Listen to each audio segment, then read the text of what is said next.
Every Pokémon game carries quiet layers within it, small details embedded in the corners of each region, tucked inside trainer dialogues and class names and forgotten design choices that most players never pause to notice.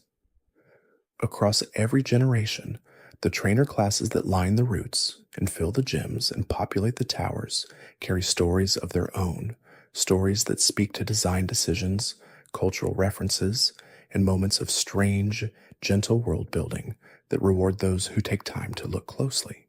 And before we drift any further, make sure to subscribe to join the Cozy Club and let me know where you're watching from tonight.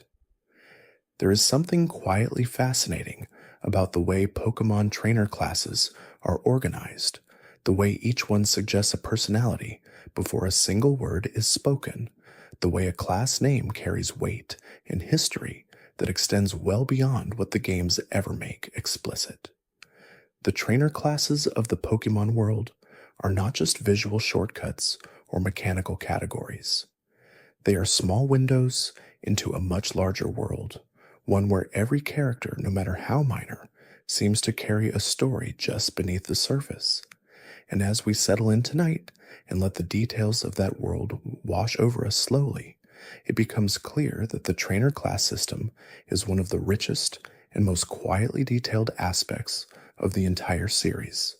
The beauty class is one of the oldest trainer archetypes in all of Pokémon, appearing as far back as the original Kanto games and carrying with it a design history that most players would never suspect. In the original Gold and Silver games, the beauty trainer was depicted in a way that prompted the American localization team to make changes before releasing the games outside of Japan. The original sprite featured a miniskirt and a winking expression that the localization team deemed too expressive for younger audiences, softening the design into something more neutral for its Western release. This small detail, buried in the difference between regional releases, tells a story about how Pokémon has always navigated the space between its Japanese origins and its global audience, making quiet adjustments that most players never knew had happened at all. The beauty class was not alone in experiencing this kind of regional sensitivity. The history of Pokémon localization is filled with small but meaningful changes that reflect how different cultures interpret the same images and ideas. A winking expression and a short skirt might read entirely differently in one market than in another, and the decisions made in those early localizations shaped the way the entire franchise presented itself to its international players. It is the kind of detail that feels minor when described plainly, but carries real weight when you consider how many such decisions were made quietly, without announcement, in the years when Pokémon was still finding its footing as a worldwide phenomenon. There is something almost dreamlike about the way certain trainer classes carry their quirks through multiple generations of games without ever calling direct attention to themselves. The biker class, for instance, appears in black and white, with a detail that most players would have discovered only by accident. If the player holds down the run button while walking near a biker trainer, the biker will begin cycling faster in response, matching the player's energy with a kind of exaggerated competitive pride. It is a moment of personality that exists entirely outside of any dialogue or story beat, communicated purely through animation and reaction, a tiny joke hidden inside the texture of the game for anyone curious enough to find it. The biker detail in black and white is a small example of something Game Freak has always done quietly throughout the series, which is to use trainer classes as opportunities for personality rather than just gameplay function. A biker cycling faster when you run is not a meaningful mechanic. It does not affect the battle. It does not unlock anything or advance the story. It is simply a moment of character, a small acknowledgement that the world is watching you as much as you are watching it. And these moments, small and gentle as they are part of what gives the Pokémon world its particular texture, its sense of being inhabited by people with their own personalities and pride. The Birdkeeper class carries its own quiet detail, one that exists at the intersection of character personality and gentle comedy. In the Kanto region, there is a Birdkeeper trainer who is stranded on a platform that can only be reached by flying, and when the player speaks to him, he explains his situation plainly. He says that he rode his bird Pokémon to reach that platform, but that his birds are unable to carry him back. It is a perfectly circular problem, one that would be frustrating if it were real, and is instead simply charming in the context of a game where the world is full of small illogicalities that feel right anyway. A bird specialist who cannot get home because his birds will not fly him back is exactly the kind of detail that makes the Pokemon world feel gently lived in, as if every character has a life that continues just off-screen in ways that do not always make perfect sense. The Birdkeeper stranded on his platform is also a small reminder of how the Pokemon games have always been willing to include details that serve no gameplay purpose whatsoever. That trainer cannot be reached through any meaningful mechanic that changes his situation. He simply exists there, marooned by his own specialization, waiting for a player who might look up and notice him. It is a tiny moment of world building hidden in the geography of Kanto, the kind of thing that rewards curious players and gives the world depth that extends beyond what the main story ever requires. These small details, stacked quietly across generations, are part of what makes returning to the old games feel like revisiting a place that always has more to offer than you remembered. Another quiet detail appears when we look closer at the Black Belt trainer class and the unexpected connection it carries to the broader lore of the Pokemon world. In the events of Pokemon Masters, a character described as a Black Belt recounts an experience that places him directly within one of the most dramatic moments in Kanto history. This trainer survived a Hyper Beam attack from Lance's Dragonite, an encounter that would have been extraordinary in any context, and he lived to describe it. The detail is easy to miss entirely, tucked inside a mobile game that not every player will encounter, but it gives a specific and meaningful piece of backstory to a trainer class that would otherwise be entirely anonymous. The fact that this Black Belt's survival is canon within the Pokemon world raises quiet questions about what it means to survive such an encounter, and about how the world of Pokemon accommodates the reality of battles between trainers and enormously powerful creatures.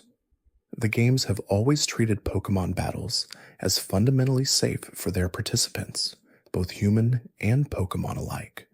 but details like this one introduce a gentler complexity, suggesting that the world acknowledges extraordinary situations that fall outside the normal rules. A trainer who survived Lance's Dragonite is carrying something with him every day, a story that defines his experience of the Pokemon world in a way that most players will never think to consider. The Bug Catcher class carries a special connection to the origins of Pokemon itself, one that is as personal as any detail in the entire series. In the Johto Battle Tower, there is a Bug Catcher trainer named Tojiro, and that name is not chosen at random.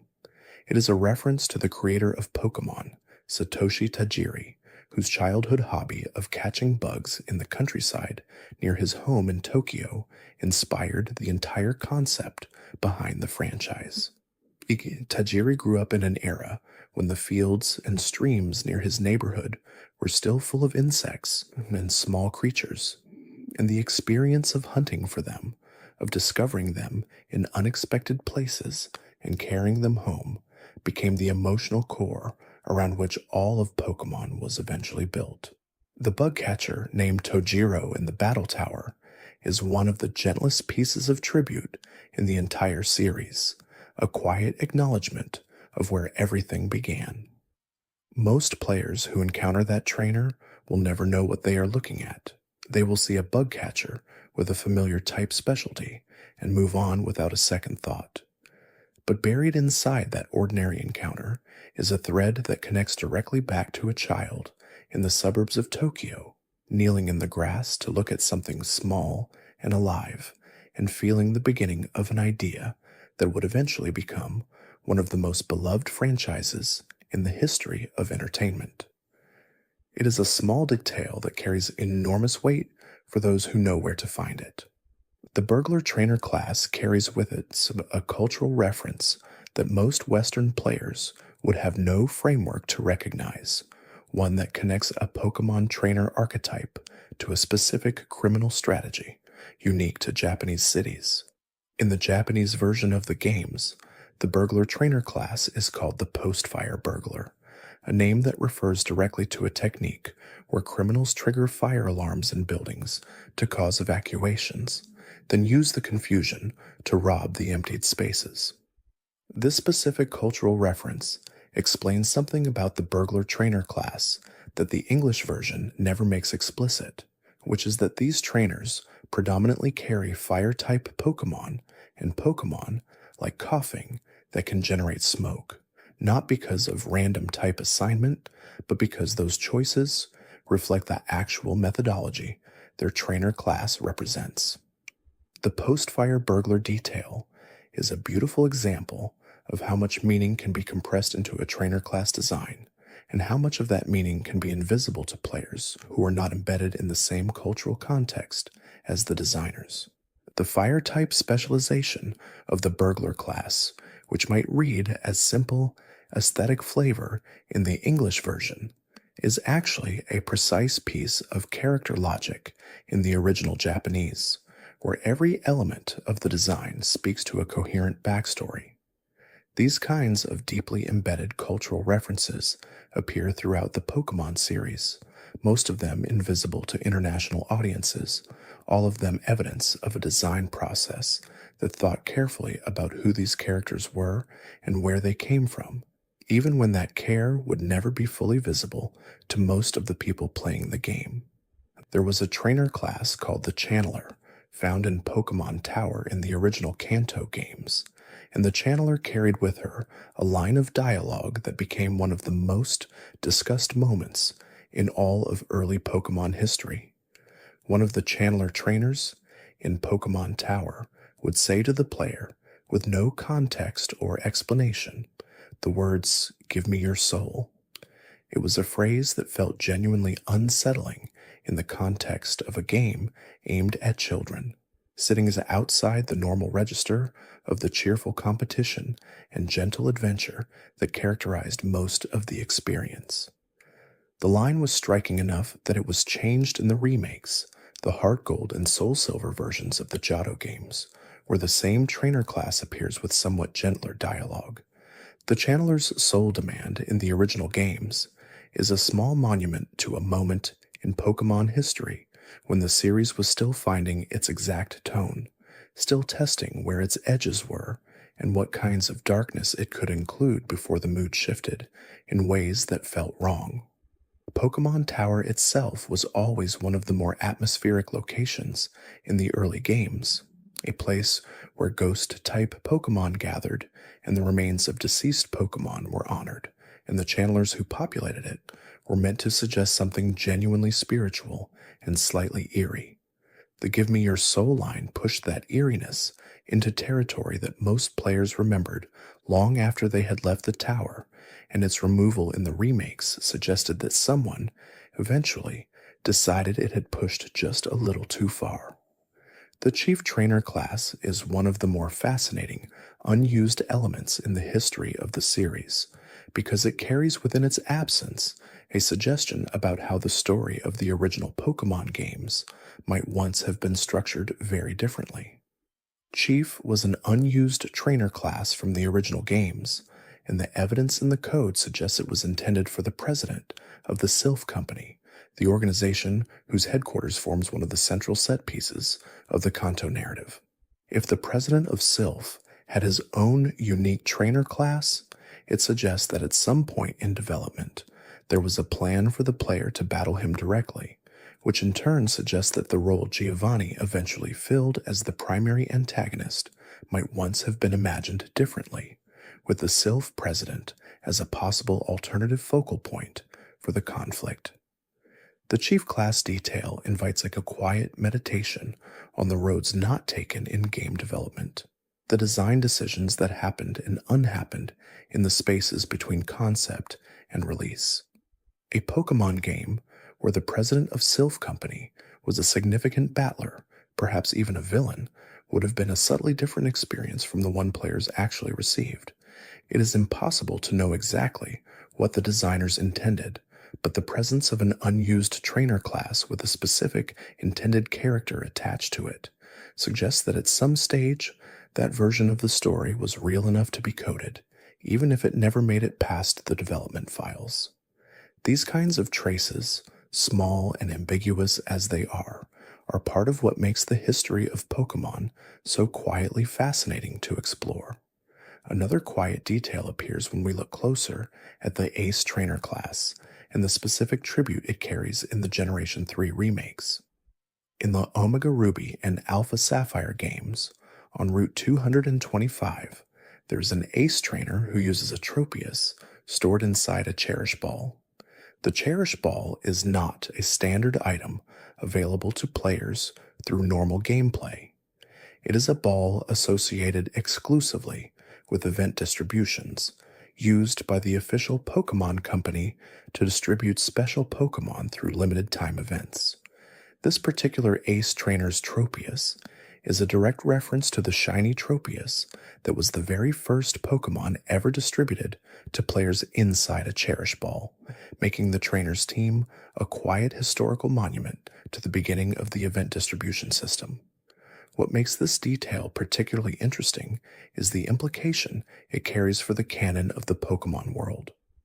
The Cherish Ball exists in the game as a real object, something that an NPC actually possesses and uses.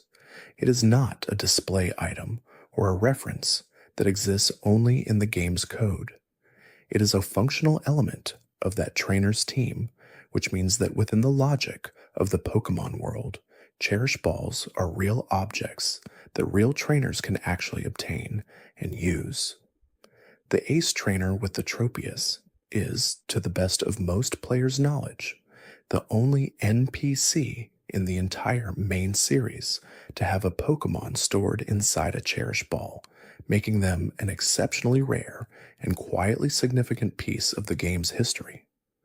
The Roughneck Trainer class carries a detail so pleasingly unexpected that it has become a small favorite among players who take the time to notice it. In the Sinnoh games, the Diamond and Pearl versions, there is a Roughneck Trainer named Kirby located in the Lost Tower, and Kirby presents a team that is entirely at odds with everything the Roughneck class normally represents. Roughneck Trainers are associated with rough-looking Pokémon, creatures that suggest toughness and attitude and a certain aggressive energy. And Kirby, the Roughneck, uses exactly one Pokémon, a single Clefairy. The mismatch between the trainer class's usual aesthetic and the gentle pink Pokémon standing alone in Kirby's party is a tiny piece of comedy that works entirely without a single word of dialogue, communicated purely through the gap between expectation and reality. The Roughneck Kirby detail is the kind of thing that feels like a gift from one specific game designer to the fraction of players who will ever notice it. It is not prominent. It is not rewarded with anything. It does not unlock a secret or reveal a hidden truth about the world. It is simply there, waiting, perfectly constructed in its small way, for someone to look at it and feel the particular warmth of a joke that was made with care and placed somewhere only the curious would find it. These moments appear throughout the Pokémon series, in every generation, embedded in trainer teams and class names and dialogue lines. A quiet reminder that the people making these games were always also playing with them, always leaving small pieces of themselves inside the world they were building. The engineer trainer class has a naming history that is both funny and somewhat endearing when examined closely. In the Japanese version of the games, the engineer class is called the Old Man Electrician, a name that paints a very specific and somewhat eccentric picture of the character. But in the original Japanese release of the earlier games, the same class was simply called Old Man with no qualifier. The result was that Japanese players, encountering this trainer for the first time, would have seen simply an old man holding a large wrench, with no indication of why he was holding it or what his specialty was. The addition of the word electrician in later versions was presumably an attempt to clarify what the wrench was for, but the original old man designation stands as a small monument to a naming convention that perhaps prioritized simplicity a little too heavily. The naming detail of the engineer class is gentle in its comedy, but it also points to something real about how the Pokémon games were developed under conditions that did not always allow for the kind of meticulous review that would catch every small inconsistency before release. The early games in particular were made quickly, under significant pressure, by a small team navigating the creative and technical challenges of building something that had never quite existed before. Small things like an old man with a wrench appearing with no explanation of what he does were not failures of imagination. They were the natural result of a creative process that moved fast and trusted that players would fill in the gaps with their own understanding. Another quiet detail appears when we look closer at the Fisherman Trainer class and the specific competition it once represented in Pokémon Stadium. The Pokémon Stadium games introduced a format where players could compete with rental Pokémon against sets of trainers with pre-built teams, and within that format, one particular fisherman trainer became notorious among players who encountered him. This fisherman used a team that included a level 20 Alakazam and a level 20 Dragonair, which would be unremarkable in most contexts.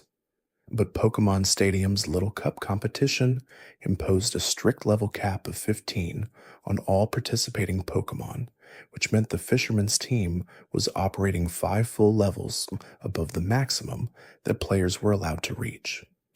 The mismatch was dramatic, and the battles were correspondingly difficult, making this particular fisherman what many players who played through that format consider the hardest trainer encounter in the entire history of the series. The fisherman in Pokémon Stadium exists as a small piece of competitive Pokémon history, remembered not because of any deliberate drama or story significance, but simply because he was encountered by players who were unprepared for what he represented. The Stadium games had a different relationship with difficulty than the main series games, and the fisherman was part of that difference in a way that players felt very directly. He is not a celebrated or widely remembered character in the way that major gym leaders or Elite Four members are, but among those who played through the Little Cup tournament in the original Stadium game, he occupies a very specific and very vivid place in memory, a reminder of the moment when a fisherman with a level 20 Alakazam stopped everything cold. The Gambler Trainer class carries a design joke so precisely constructed that it is almost elegant in its simplicity. In the Let's Go, Pikachu, and Let's Go EV games, every single Gambler Trainer in the game uses a Pokémon that knows a one-hit knockout move, either Horn Drill, Fissure, Guillotine, or Sheer Cold. The connection between the Gambler class's thematic identity and the choice of moves is exactly the kind of pun-adjacent design decision that Game Freak has always enjoyed making, where the logic is clear once you see it, but entirely invisible until that moment of recognition. A gambler is someone who bets everything on a single moment of chance, and a one-hit knockout move is exactly that within the mechanics of the game, a move that either ends the battle immediately or fails completely with no middle ground. The Gambler moveset detail is a small example of how Pokémon has always used its mechanical systems as a canvas for character expression, allowing the specifics of a trainer's team and move choices to communicate personality in ways that dialogue alone could not. A gambler who uses normal moves and normal strategies is just a person who spends time in casinos. A gambler who builds their entire team around the highest risk, highest reward moves in the game is a character who embodies a philosophy, someone whose approach to the world is legible through their choices in the very game mechanical terms that define what Pokemon battles actually are. It is a small detail, but it is constructed with care, and it rewards the players who pause to think about why the gambler's Pokemon knows exactly those moves. The Gentleman Trainer class carries one of the more charming pieces of Pokemon anime trivia attached to any trainer category in the entire series. In the original Pokemon anime, there is an episode in which Ash encounters a gentleman who owns Eradicate, and the interaction that follows becomes a small footnote in the history of Ash's relationship with his Pokemon. Ash agrees to trade his Butterfree for the gentleman's Eradicate, and then, after a period of reflection, trades back at the end of the episode. The Eradicate was in Ash's possession for approximately 6.5 minutes, which in any reasonable accounting makes it the shortest-lived team member Ash ever had. The gentleman's Eradicate occupies an exceptionally specific place in Pokemon history as a result. A Pokemon that was technically part of the main character's team for less time than most episodes take to set up their premise. The gentleman's Eradicate detail is the kind of trivia that becomes more interesting the more you sit with it, because it exists at the intersection of two things that seem entirely unrelated until they are placed next to each other. A gentleman trainer class with Eradicate is unremarkable on its own. The specific duration of Ash's possession of that Eradicate is unremarkable on its own, but placed together, they create a small piece of Pokemon history that is oddly specific and oddly memorable, the kind of detail that survives in the community's collective memory, not because it is important, but because it is strange enough to stick. 6.5 minutes of Pokemon ownership is not something anyone planned to remember, and yet here we are, still talking about it. The Hiker Trainer class carries a detail in the Japanese version of Black and White that was significantly changed for international releases, and the change reflects the same sensitivity to audience and context that has always characterized Pokemon's localization process. In the Japanese version of those games, there is a hiker who engages in a conversation that players and reviewers described as awkward and inappropriate in its specific content, touching on topics that felt out of place for a game intended for younger players. The conversation was reworked for the Western release, becoming something gentler and less notable, which meant that most international players were never aware that anything had been different. These kinds of regional alterations appear throughout the series, quiet adjustments made in the spaces between the Japanese original and its international versions, each one a small decision about what the game should and should not say to different audiences. If you are still awake halfway through, maybe subscribe before you drift off and tell me what time it is where you are watching from. The localization changes throughout the Pokemon series represent a fascinating secondary history of the franchise, a shadow story about how the same game can be meaningfully different depending on where in the world you encounter it. Most players will never know what they have not seen, which makes these changes feel almost like a kind of kindness. The same content shaped differently for different eyes and ears without disrupting the experience for anyone. The hiker in Japanese Black and White who had a strange conversation became in English just another hiker with a normal exchange, and the vast majority of English-speaking players who walked past him never knew that anything had been lost or changed. It is the nature of localization that the seams are usually invisible, and in Pokemon, they have remained particularly well hidden. The Psychic Trainer class has a long and distinguished history in the Pokemon series, appearing in the original Kanto games as one of the most challenging trainer types the player could encounter, and carrying with it a cultural context rooted in Japanese fascination with ESP and psychic phenomena. During the period when the original Pokémon games were being designed, there was a significant public interest in Japan in figures who claimed psychic abilities, and the psychic trainer class reflects that cultural moment in its design and its thematic positioning within the game. Psychic type Pokémon were extraordinarily powerful in the original games, with very few effective counters, which made the psychic trainer class feel genuinely formidable in a way that connected to the cultural weight the psychic concept carried at the time. The dominance of the psychic type in the original Kanto games is one of the most discussed aspects of the first generation's balance, and it is a dominance that speaks directly to the cultural context in which those games were created. Game designers bring their own cultural environment into the games they make, and the early Pokémon games carry within them the specific enthusiasms and anxieties and fascinations of their particular moment in Japanese history. The psychic trainer class is one of the places where that cultural fingerprint is most visible, where the connection between the game's mechanics and the world outside the game is closest to the surface. Players who encountered Whitney's Miltank or Brock's Onyx felt something about game design. Players who encountered Sabrina's Kadabra felt something about the specific shape of a particular cultural moment.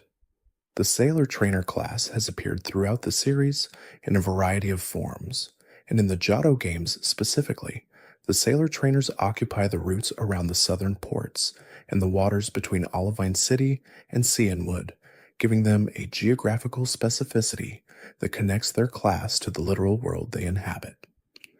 What makes the Sailor class interesting in those games is the way its positioning reinforces the narrative of the region, which treats water not as an obstacle between destinations, but as a space with its own character and its own inhabitants. The sailors who train along those routes are part of a world where the sea is taken seriously as a place, not just as a mechanic to cross. They have a reason to be where they are, which gives the routes they patrol a sense of place rather than just of progress. The geographical placement of trainer classes throughout the series is one of the quieter forms of world building that Game Freak has consistently employed, using the types of trainers that appear in specific locations to suggest things about those locations without ever stating them explicitly. Routes near cities are full of youngsters and lasses and hikers, suggesting the comfortable proximity of civilization. Caves and mountains carry black belts and roughnecks and scientists, suggesting the particular kinds of people who seek out challenging terrain. Routes near water carry fishermen and swimmers and sailors, reinforcing the identity of the coast as a distinct kind of place. These choices are small and appear entirely functional, but they accumulate into something that feels like geography, like the sense that the places you travel through have identities that extend beyond what the camera shows.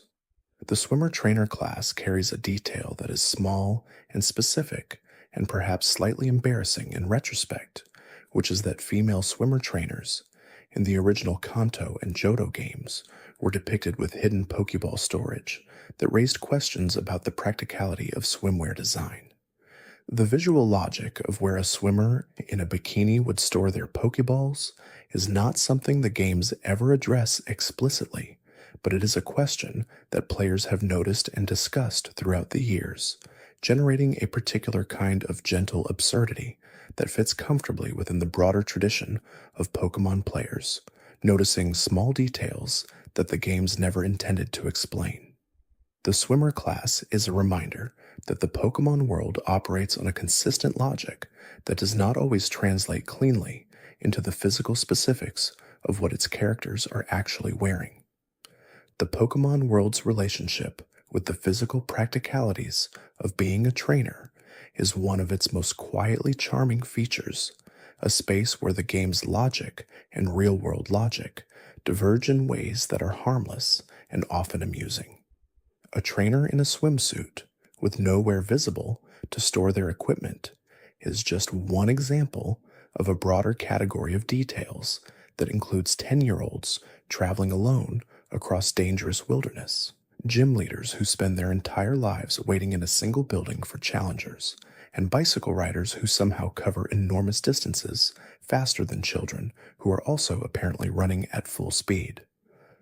The Pokemon world's logic is its own, and the swimmer's storage situation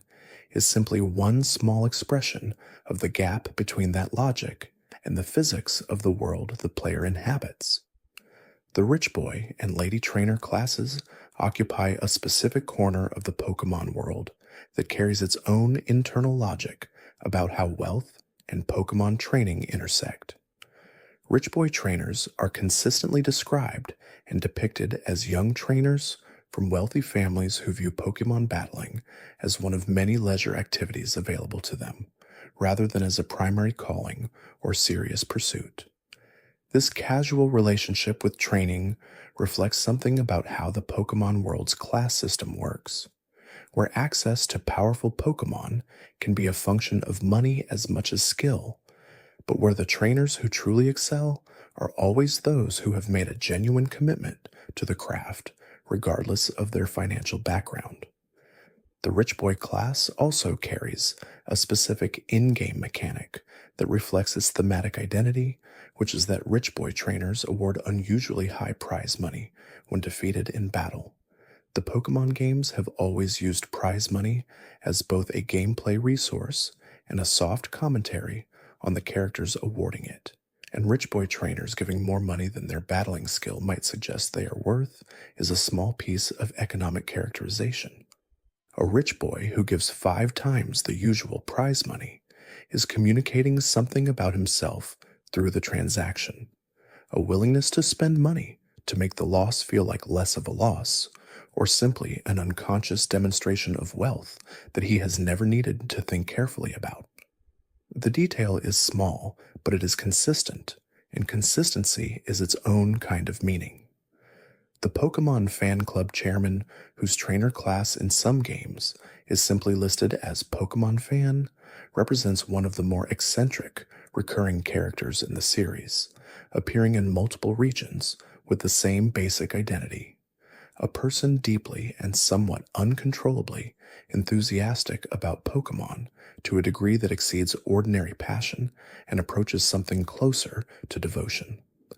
The fan club chairman in Kanto gives the player a useful item after they listen to him describe his Rapidash for what feels like several minutes of game time, which is the game's gentle way of suggesting that listening to someone else's obsession sometimes has its rewards, even if the listening itself is a test of patience.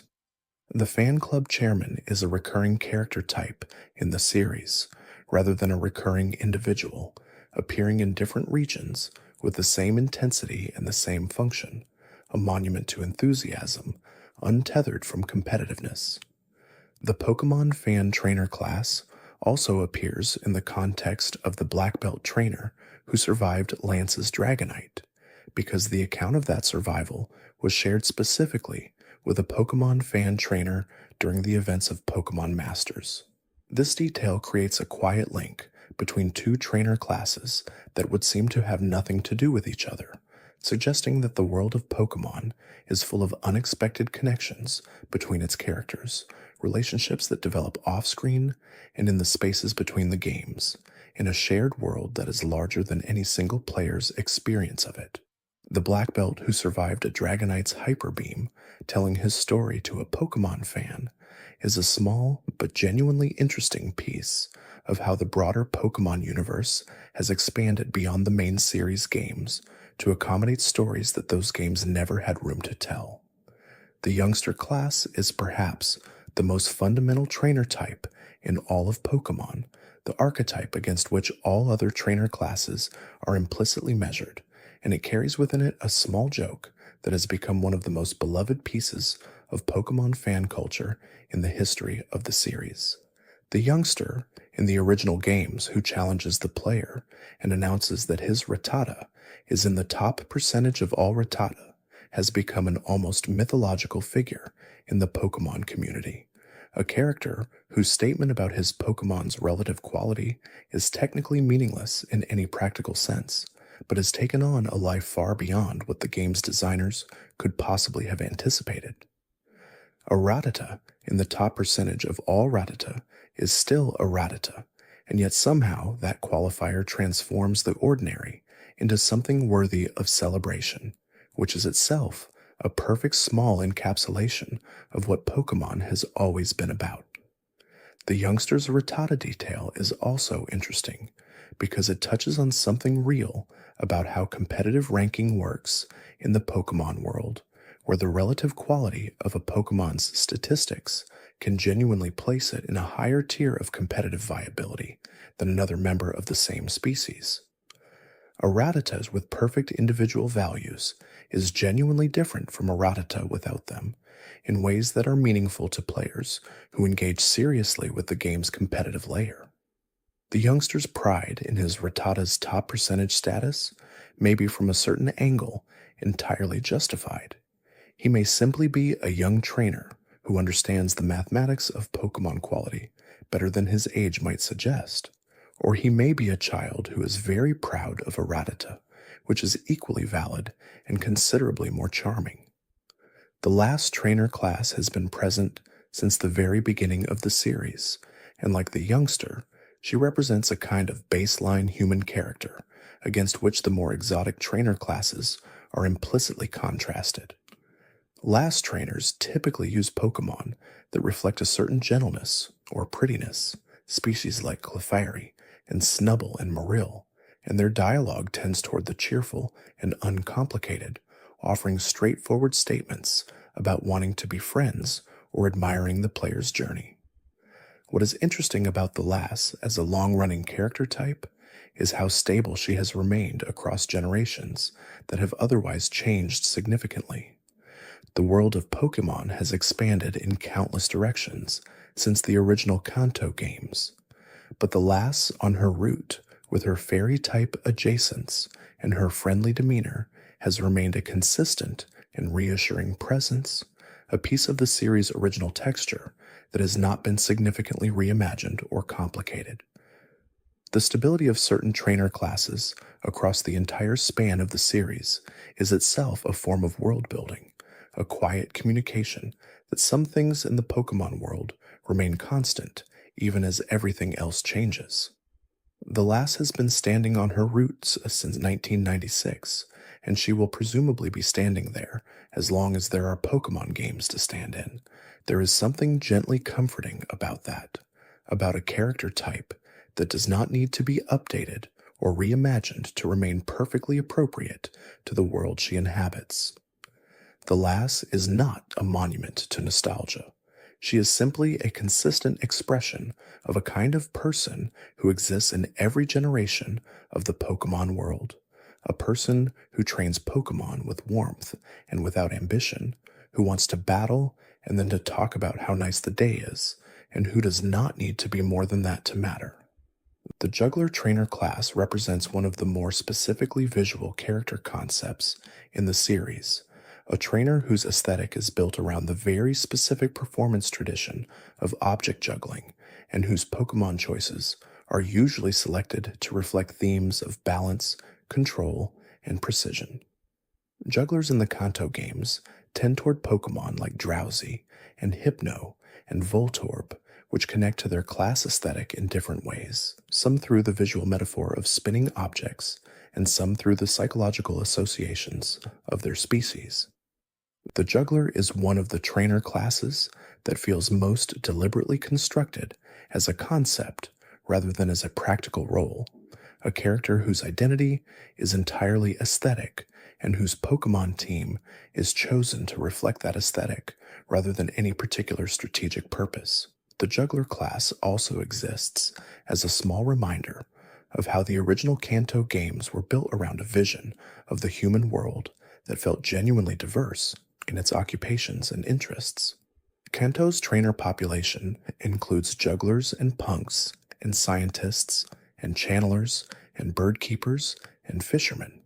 A world populated by people with specific passions and specific ways of engaging with Pokemon training that reflect the specificity of real human lives.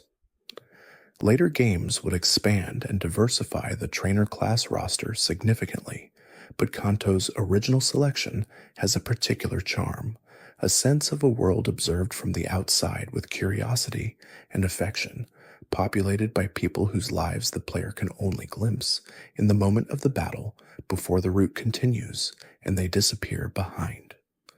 The Gentleman Trainer class, beyond its connection to Ash's briefly held Raticate, carries another piece of interesting history in the form of how it conceptualizes wealth and breeding within the Pokemon world. The gentleman is distinguished from the rich boy not just by age, but by a certain cultivated quality, a suggestion that his relationship with wealth is mature and considered rather than simply inherited and unexamined. Gentleman trainers in the games typically use Pokemon that reflect what might be called good taste, Pokemon associated with elegance or intelligence or refinement, and their dialogue tends toward the formal and the generous, often expressing pleasure at the quality of the player's battle, regardless of who won. The gentleman is a character type that communicates something about how the Pokemon world thinks about class, where money and sophistication are related but not identical, and where the highest expression of both is a gracious acknowledgement of a worthy opponent. The Aroma Lady Trainer class connects its identity to the herbalism and aromatherapy traditions that exist in real-world wellness culture, and within the games, Aroma Ladies typically specialize in grass-type Pokemon and Pokemon associated with pleasant or powerful scents. The class design reflects a consistent logic about how different human specializations translate into Pokemon preferences, where a trainer whose life is organized around fragrance would naturally be drawn to the Pokemon that express that theme most clearly. There is a Bellossom and a Roselia and a Vileplume quality to the Aroma Lady's world, a sense of a person who has chosen her specialty carefully and whose entire approach to training reflects a coherent set of values about what makes a Pokemon interesting and worth knowing. The Ninja Boy Trainer class carries a cultural weight that is significant in the context of Pokemon's Japanese origins, drawing on the tradition of the ninja as a figure of speed and concealment and unexpected capability. Ninja Boy trainers typically appear in unexpected locations, sometimes hiding in plain sight in areas where the player does not expect to encounter a trainer, which is itself a small mechanical reflection of the ninja's thematic identity. Being challenged by a ninja boy who was waiting in a spot you would not have guessed is a moment of very gentle surprise, a trainer encounter that communicates its character's personality through the circumstances of the encounter itself rather than through dialogue. The ninja boy who ambushes you from an unexpected position is not just a trainer class. He is a demonstration of a concept. The Ruin Maniac Trainer class occupies a fascinating niche in the Pokemon world, representing the tradition of the archaeologist or treasure hunter who has devoted their life to uncovering what ancient civilizations left behind. Ruin Maniacs in the Hoenn and Sinnoh games appear near ancient structures and excavation sites, their presence suggesting that the Pokemon world has its own rich history of lost civilizations and buried mysteries. This class also carries a direct gameplay connection in the Hoenn games, where the number of unknown that the player has caught determines the progress of a Ruin Maniac who is digging a tunnel near the ruins in which unknown are found. The more unknown you catch, the further the tunnel extends, making the Ruin Maniac's labor literally contingent on your own exploration, a quiet mechanical representation of how archaeological discovery and the curiosity of outsiders sometimes intersect. The connection between the Ruin Maniac's tunnel and the player's unowned collection is one of the more elegant small design details in the entire Generation 3 suite of games, a mechanic that is easy to miss entirely, but that creates a sense of cause and effect between two things that seem entirely unrelated. A player who catches every unknown without knowing about the tunnel will eventually discover that their curiosity has had an effect on the world they were walking through, that the ruin maniac who seemed to be simply a trainer with a team of Geodude was in fact waiting on them all along. It is the kind of interconnection that makes the Pokemon world feel alive in a specific and satisfying way. The sense that your choices echo through a world that is paying more attention to you than it appears. The triathlete trainer class in the Generation 3 games represents a specific and somewhat ambitious life philosophy compressed into a single trainer archetype. Triathletes in Ruby and Sapphire and their remakes are associated with the pursuit of excellence across multiple disciplines simultaneously, and they appear in several different variants that reflect different aspects of their training regimen. The triathlete is one of the trainer classes that most explicitly connects the human world of the Pokemon games to the kinds of real-world pursuits that its characters might engage in outside of Pokemon training, suggesting that the people who battle you on the routes of Hoenn have full lives that include interests beyond the 6 creatures in their party. A triathlete who also trains Pokemon is someone with a particular kind of competitive identity that extends well beyond any single context. The Parasol Lady Trainer class is connected to weather in a way that extends beyond the obvious visual of a trainer holding an umbrella, because in the Hoenn games specifically, Parasol Ladies frequently carry Pokemon with weather-related abilities and moves that reflect their thematic identity as thoroughly as any other trainer class in the series. A Parasol Lady with a cast form is exactly the kind of quiet conceptual coherence that Pokemon design has always excelled at. The sense that the Pokemon a trainer carries are not assigned randomly, but are chosen within the logic of that world by a person with specific affinities and experiences. The Parasol Lady chose her Pokemon because they reflected something about who she was, which is exactly what a real person with a real relationship with weather and protection from it might do. The Tuber Trainer class in the Hoenn games is particularly charming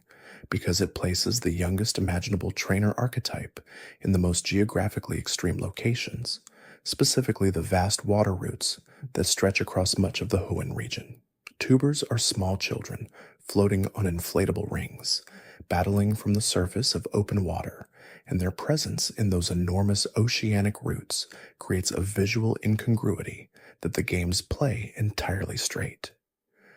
A very small child in a swim ring, floating in the middle of a vast and somewhat dangerous ocean, challenging every trainer who passes is simply a fact of the Hoenn aquatic region, something that the world accepts without comment. The tuber is not there to be noticed as strange. They are simply there, which is its own form of comedy that the series has always been comfortable with.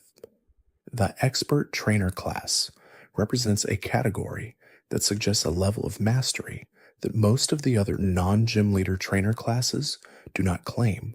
A trainer who has achieved a degree of skill that places them above the general training population, but still within the range that a player can reasonably overcome. Expert trainers typically appear in the later parts of routes or in the victory road leading to the Pokemon League, their placement suggesting their difficulty, and they carry Pokemon that reflect a more sophisticated approach to team building than the youngsters and lasses of the early routes. The expert is a character who communicates competence without the narrative authority of a gym leader, a trainer who has simply gotten very good at what they do through dedication and experience, which is its own kind of interesting story. The Dragon Tamer trainer class connects its identity to one of the most prestigious and difficult types in the Pokemon world, Pokemon that are associated with power, rarity, and the difficulty of establishing any kind of relationship with them. Dragon Tamer trainers appear in areas associated with Dragon-type Pokémon, near Dragon's Den in Johto and Victory Road in various regions, and their presence communicates something about the nature of their pursuit. To tame a Dragon-type Pokémon is not the same as simply catching one. It suggests a more active relationship with a creature that does not submit easily to human partnership, a process that requires patience and skill beyond what ordinary training demands.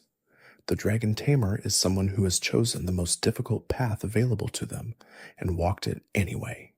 The connections between trainer class and Pokemon type specialization across the series form a map of how the games think about human identity and its relationship to the natural world of Pokemon. Every trainer class that has a type specialty is making an implicit statement about what kind of person is drawn to that type, what qualities of character and lifestyle lead someone to devote themselves to ice types or poison types or rock types. These are not arbitrary pairings. They reflect a thoughtful consideration of what each type represents thematically and what kinds of human lives those themes speak to. A Hex Maniac is not just a trainer who uses ghost types. She is a specific kind of person for whom ghost types make a certain kind of sense, whose relationship with the world is one that finds meaning in the eerie and the liminal and the not quite seen. The Ace Trainer class represents a different kind of aspiration than the Dragon Tamer or the Expert, because the Ace Trainer's identity is built around the idea of being on the way to somewhere rather than having arrived.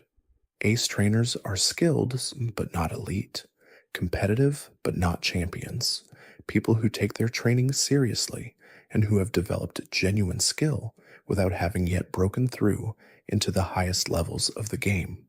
They appear frequently on the routes leading to the final challenges of each game, their placement suggesting that they represent the last significant hurdle before the destination.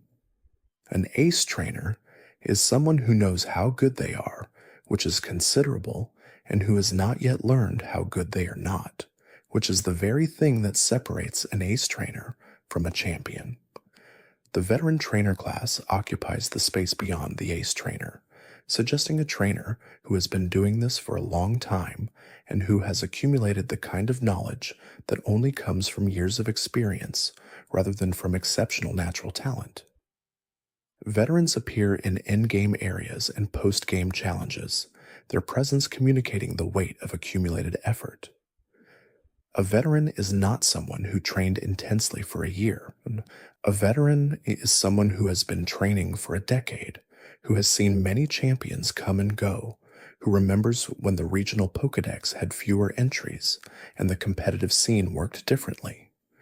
The veteran is a quiet monument to duration in a series where most of the celebrated figures are young, and there is something respectful about the way the games treat that duration as its own form of achievement. The Officer class, also known in some games as the Police Officer or Cop, creates a particular kind of texture in the cities and roads of the Pokemon world by suggesting the presence of law enforcement in a context where the rules of that law are never entirely clear. Officer Jenny, the recurring police character in the anime, is associated with this trainer class, and her presence in both the games and the animated series has shaped how players think about what law and order mean in a world where 10-year-olds travel alone and wild creatures with destructive elemental powers roam the countryside.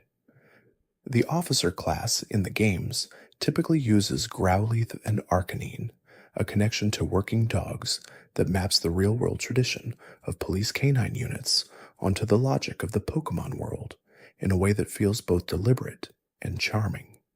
The Scientist Trainer class is one of the few in the series that has a direct and consistent connection to the villainous teams that appear in each game's main story.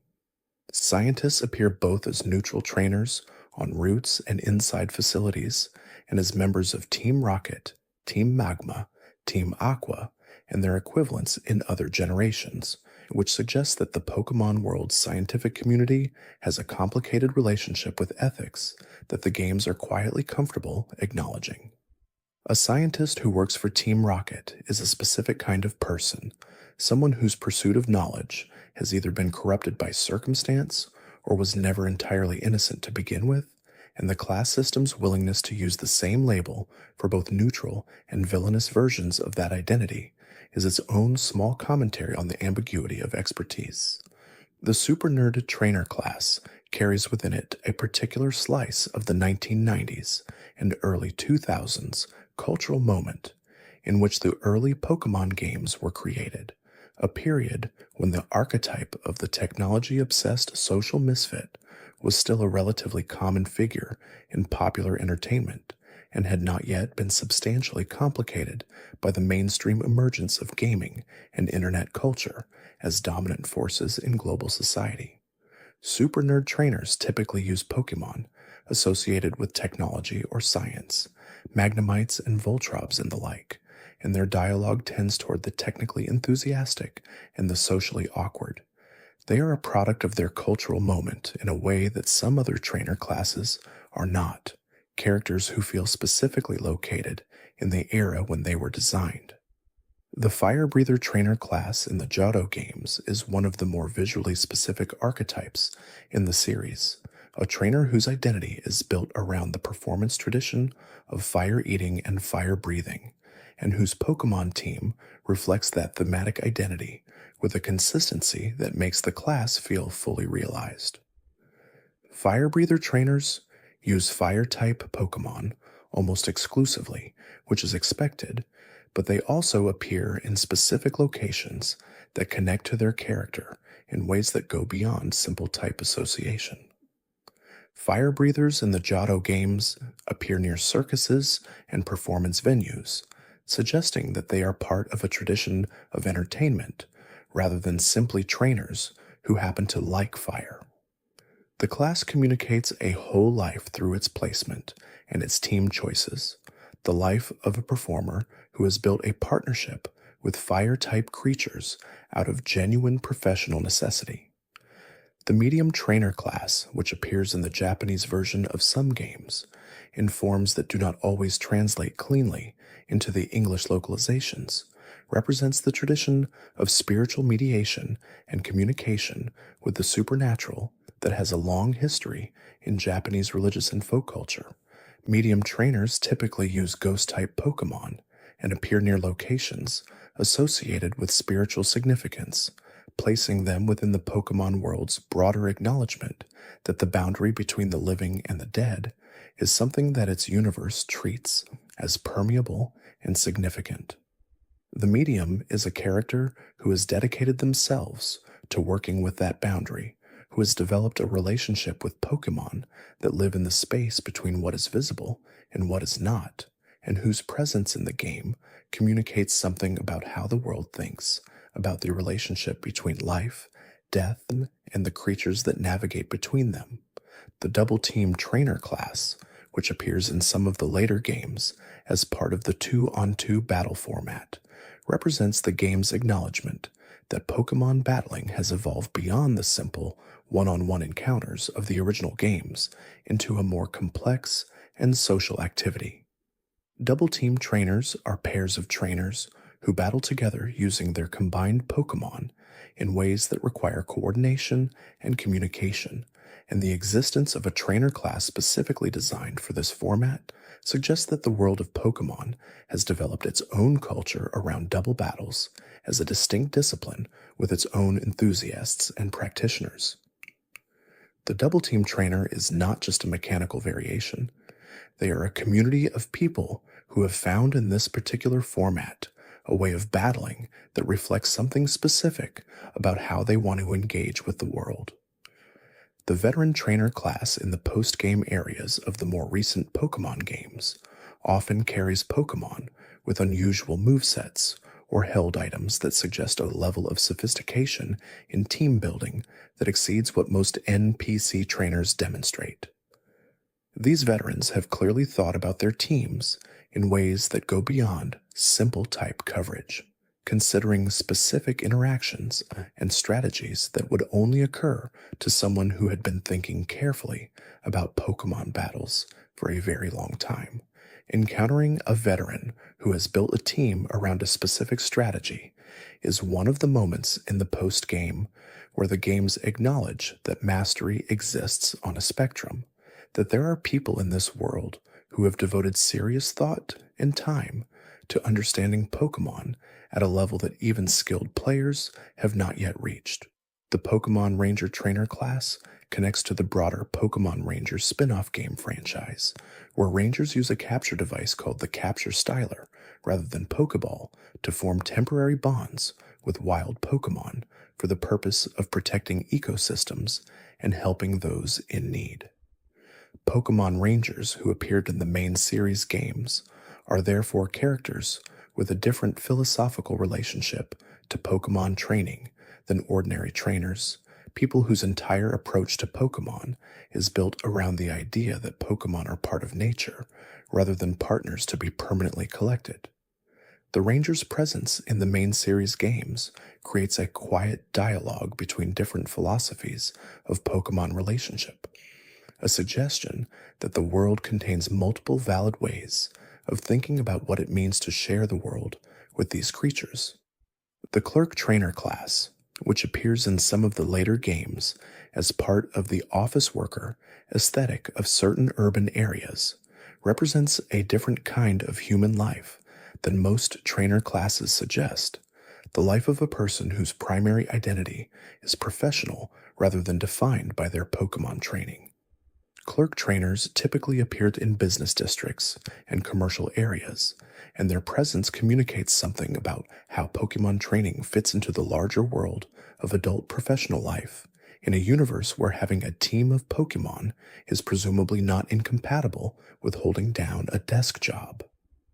The clerk who challenges you on their lunch break is a small portrait of a world where Pokemon training is not just for adventurers and champions, but for ordinary people living ordinary working lives. The Depot Agent Trainer class appearing in the Unova games near train stations and transportation infrastructure is another example of how the Pokemon games have consistently used trainer classes to populate the world with people whose lives are organized around specific professional identities rather than around the romance of adventure. A depot agent is a transit worker, someone whose daily life involves trains and schedules and the orderly movement of people through a complex infrastructure. The fact that this person also trains Pokemon is simply a fact about the world, the same way that the fisherman and the youngster and the veteran all train Pokemon as part of lives that are otherwise quite different from each other. The depot agent's existence is a quiet reminder that the world of Pokemon is large enough to contain everyone. The dancer-trainer class appears in the Alola games with a particular energy that reflects the Hawaiian cultural influences that shaped the entire Alola region's aesthetic identity.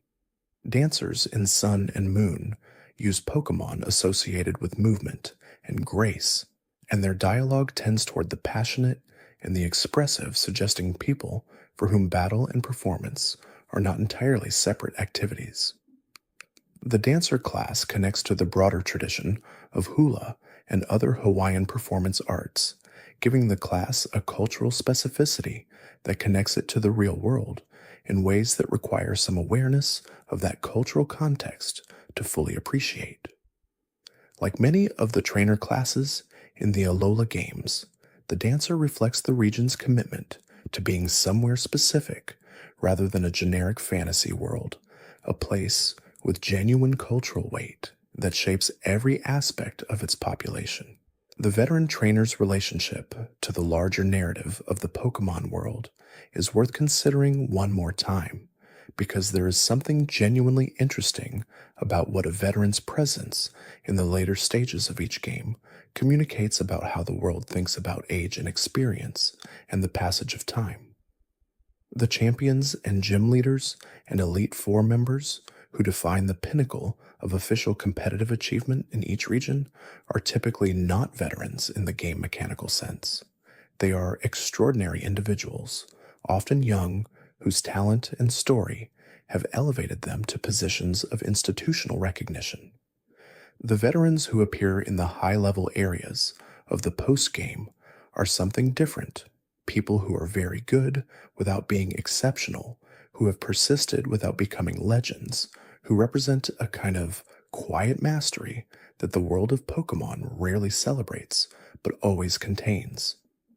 The Fairy Tale Girl Trainer class, introduced in the Generation 6 games, carries with it some of the more memorably unsettling dialogue in the series, dialogue that plays deliberately with the tradition of the eerie fairy tale, where the surface sweetness of the story conceals something more disturbing underneath. Fairy Tale Girl trainers in the Kalos games say things to the player that are clearly intended to unsettle, including comments about not revealing their true age and suggestions about what might happen to the player if they return. These lines occupy a space between the whimsical and the genuinely creepy, using the innocence signaled by the trainer class's aesthetic to make the strangeness of the dialogue feel more rather than less strange. The fairy tale girl who threatens you while dressed as a storybook character is a small piece of horror compressed into a trainer encounter, and it works precisely because the contrast between the presentation and the content is never explained. The Pokemon world's relationship with creepiness is a complicated one that has expressed itself differently across different generations and different parts of each game's world. The Lavender Town music of the original games, the creepy hand event of Pokemon Black, the back of the old chateau, the Hex Maniacs with their too intense gaze, the channeler who wants your soul, and now the fairy tale girl who knows something about you that she should not know. These moments are scattered through the series, with a careful hand placed where they will be encountered by players who are already deep enough into the game to encounter them, suggesting that the Pokemon world has always known that it contains things that do not entirely belong to the pleasant adventure story that most of the game tells. The Hex Maniac Trainer class is one of the most iconic in the series for exactly this reason. A trainer whose every element, the disheveled hair, the intense expression, the pale complexion, the preference for ghost and psychic types, the dialogue that seems to be coming from someone who is receiving information from elsewhere, communicates a coherent but deeply uncanny identity. The Hex Maniac is not a villain. She is not frightening in any mechanical sense,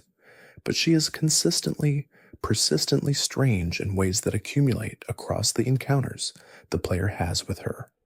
building a portrait of a person whose relationship with reality is different from that of the other trainers who populate the same routes. She is one of the trainer classes that most clearly demonstrates how much personality the game can communicate without ever providing an explicit backstory. The Sky Trainer class, introduced in the Generation 6 games for the Kalos region, represents a trainer archetype specifically built around the vertical dimension of the game world, battles that take place in the air rather than on the ground. Sky trainers can only be battled by the player when the player has access to appropriate flying capabilities, which creates a new kind of gating in the game world, where certain trainers are literally inaccessible until the player has developed specific abilities. This is a small but elegant piece of game design that uses trainer class identity to create a new kind of exploration, where the world has layers that become accessible only as the player's capabilities expand. The Sky Trainer is not just a new character type. They are evidence that the game world has more dimensions than the player can reach us all at once.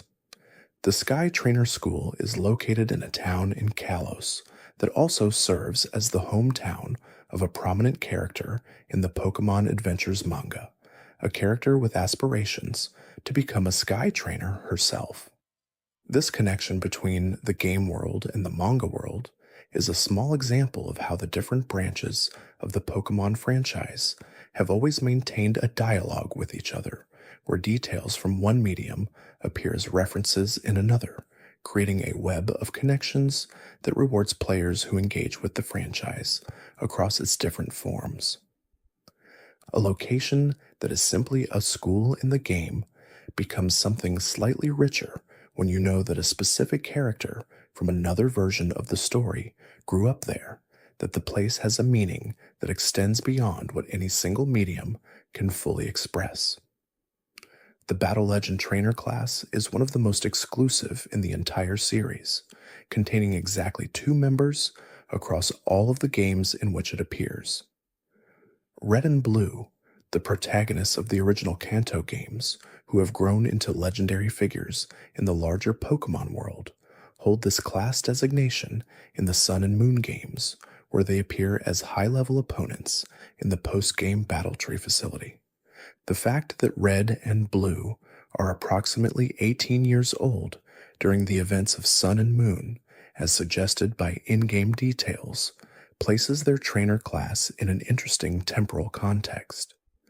They achieved legendary status young, and the Battle Legend designation reflects not years of accumulated experience in the way that the veteran class does, but a specific and remarkable achievement that happened early in their lives and defined everything that came after. The presence of Red and Blue as battle legends in the Alola games is also an interesting piece of the Pokémon world's larger geography, a suggestion that these characters have traveled from their home region to participate in the competitive culture of a distant place. Red specifically is a character with a long history of solitary training in extreme conditions, his time on Mount Silver in the Johto games establishing an identity built around isolation and intensive self-improvement. That Red would travel to Alola and be available for battles suggests a character who has finally re-engaged with the world after years of quiet, which is a small but genuine piece of storytelling communicated entirely through his presence in a post-game facility far from home. The Cook Trainer class in the Alola games carries a detail so precise and so perfectly matched to the class's theme that it functions almost as a small joke the game is making with itself. Every single Pokémon used by a Cook Trainer in Ultra Sun and Ultra Moon is holding the held item called Leftovers. Leftovers is an item that causes the Pokémon holding it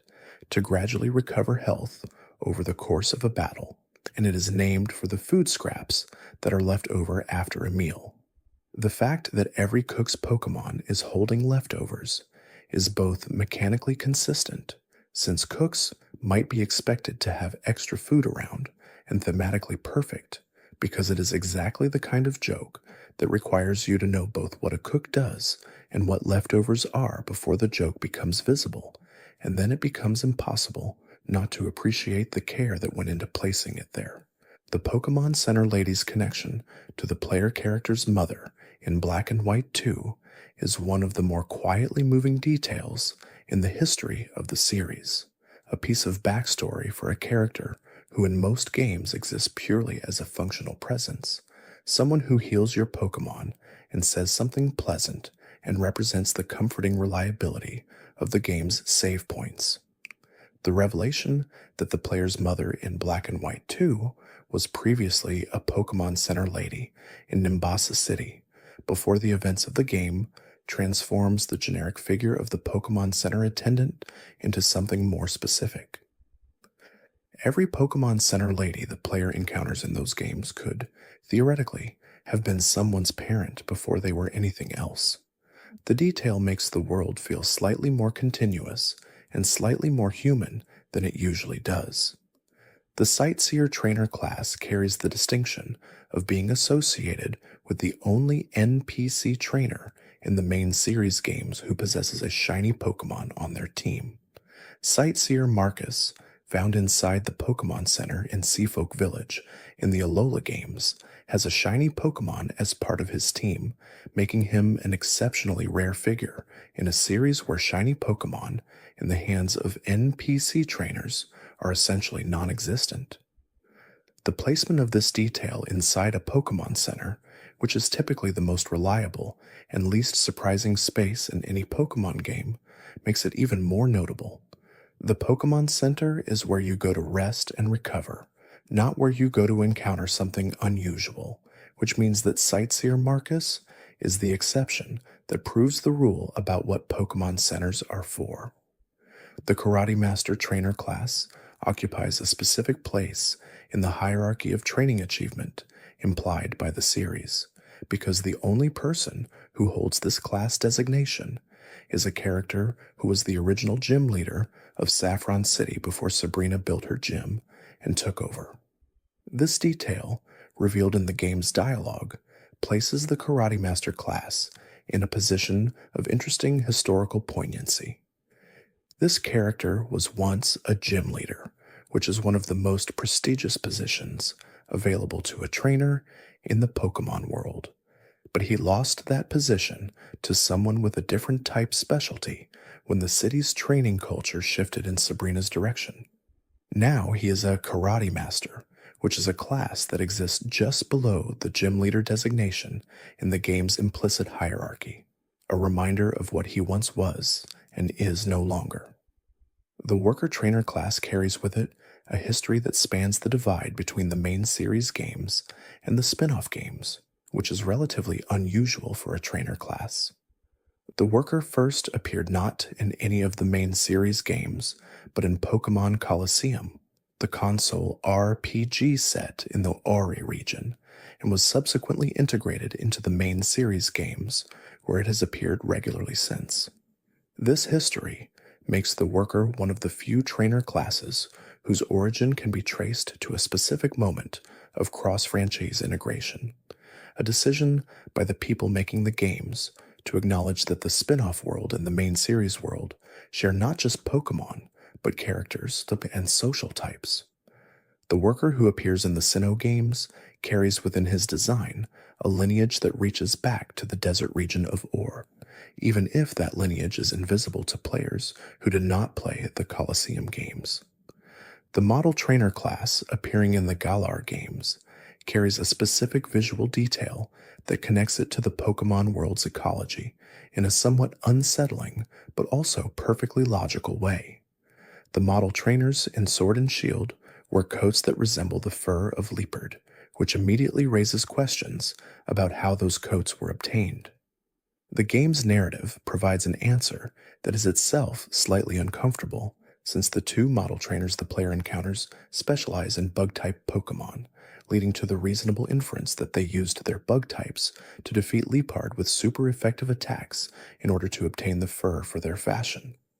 It is a small piece of ecological logic that the game makes visible without commenting on it, a reminder that the Pokémon world has industries and economies that function outside the frame of the player's adventure. The Cafe Master Trainer class carries a naming history that is both funny and surprisingly significant when examined in the original Japanese. The Japanese name for this class is simply Master, which makes the Cafe Master the only character in all of Pokémon games who carries the official designation of Pokémon Master, a title that the series has otherwise treated as aspirational and unattained. Every player character in every main series game is implicitly striving toward becoming a Pokémon Master, a goal that is never formally achieved within the game's narratives. And yet there is a man who runs a cafe in the Galar games who is officially called Master, who gives you snacks from around the world, who has somehow attained the thing that every player is reaching for, and the game never makes any explicit connection between his designation and the dream that drives the entire franchise. The Delinquent Trainer class, as it appears in Pokémon Go, carries a definition that is specific to that game's mechanics, and that gives the class designation a different kind of meaning than it carries in the main series games. In Pokémon Go, the Delinquent designation refers to a trainer who has caught at least 10 Dark-type Pokémon, which translates the somewhat vague badness implied by the class name into a very specific measurement of behavioral preference. A delinquent is not someone who has done anything wrong in the world of Pokémon Go. They are simply someone who has a demonstrated preference for Dark-type Pokémon, which is itself a small window into how the game thinks about the relationship between type preference and character identity, where what you catch shapes who you are in the eyes of the classification system.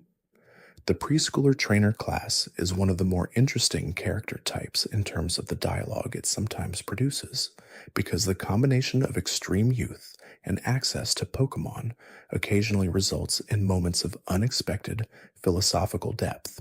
The preschooler in the Onova daycare, who transitions without warning from a statement about chasing to a statement about perspective and reality, is a small but genuine piece of existential confusion compressed into a trainer encounter, a moment where the gap between what a character seems to be and what they say is wide enough to be genuinely funny.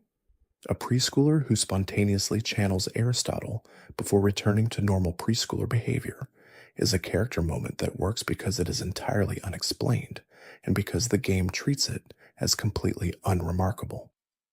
The Ace Surfer class, which appeared in the game data for Pokemon X and Y, but was never used in those games, represents one of the trainer classes that exists in the shadow history of the series rather than in the games themselves. Like the unused Pokemon designs and the cut story elements that appear in development files, the Ace Surfer is evidence of a creative process that generates more than it needs and then makes difficult choices about what survives. The Ace Surfer was apparently considered for X and Y and then set aside only to be noted by players and commentators who observed that the class would have been a natural fit for the following games, Sun and Moon, set in the Hawaii-inspired Alola region. The Ace Surfer's absence from the games where it existed in the code, and its absence from the games where it would have fit most naturally, is a small story about timing and circumstance in creative development.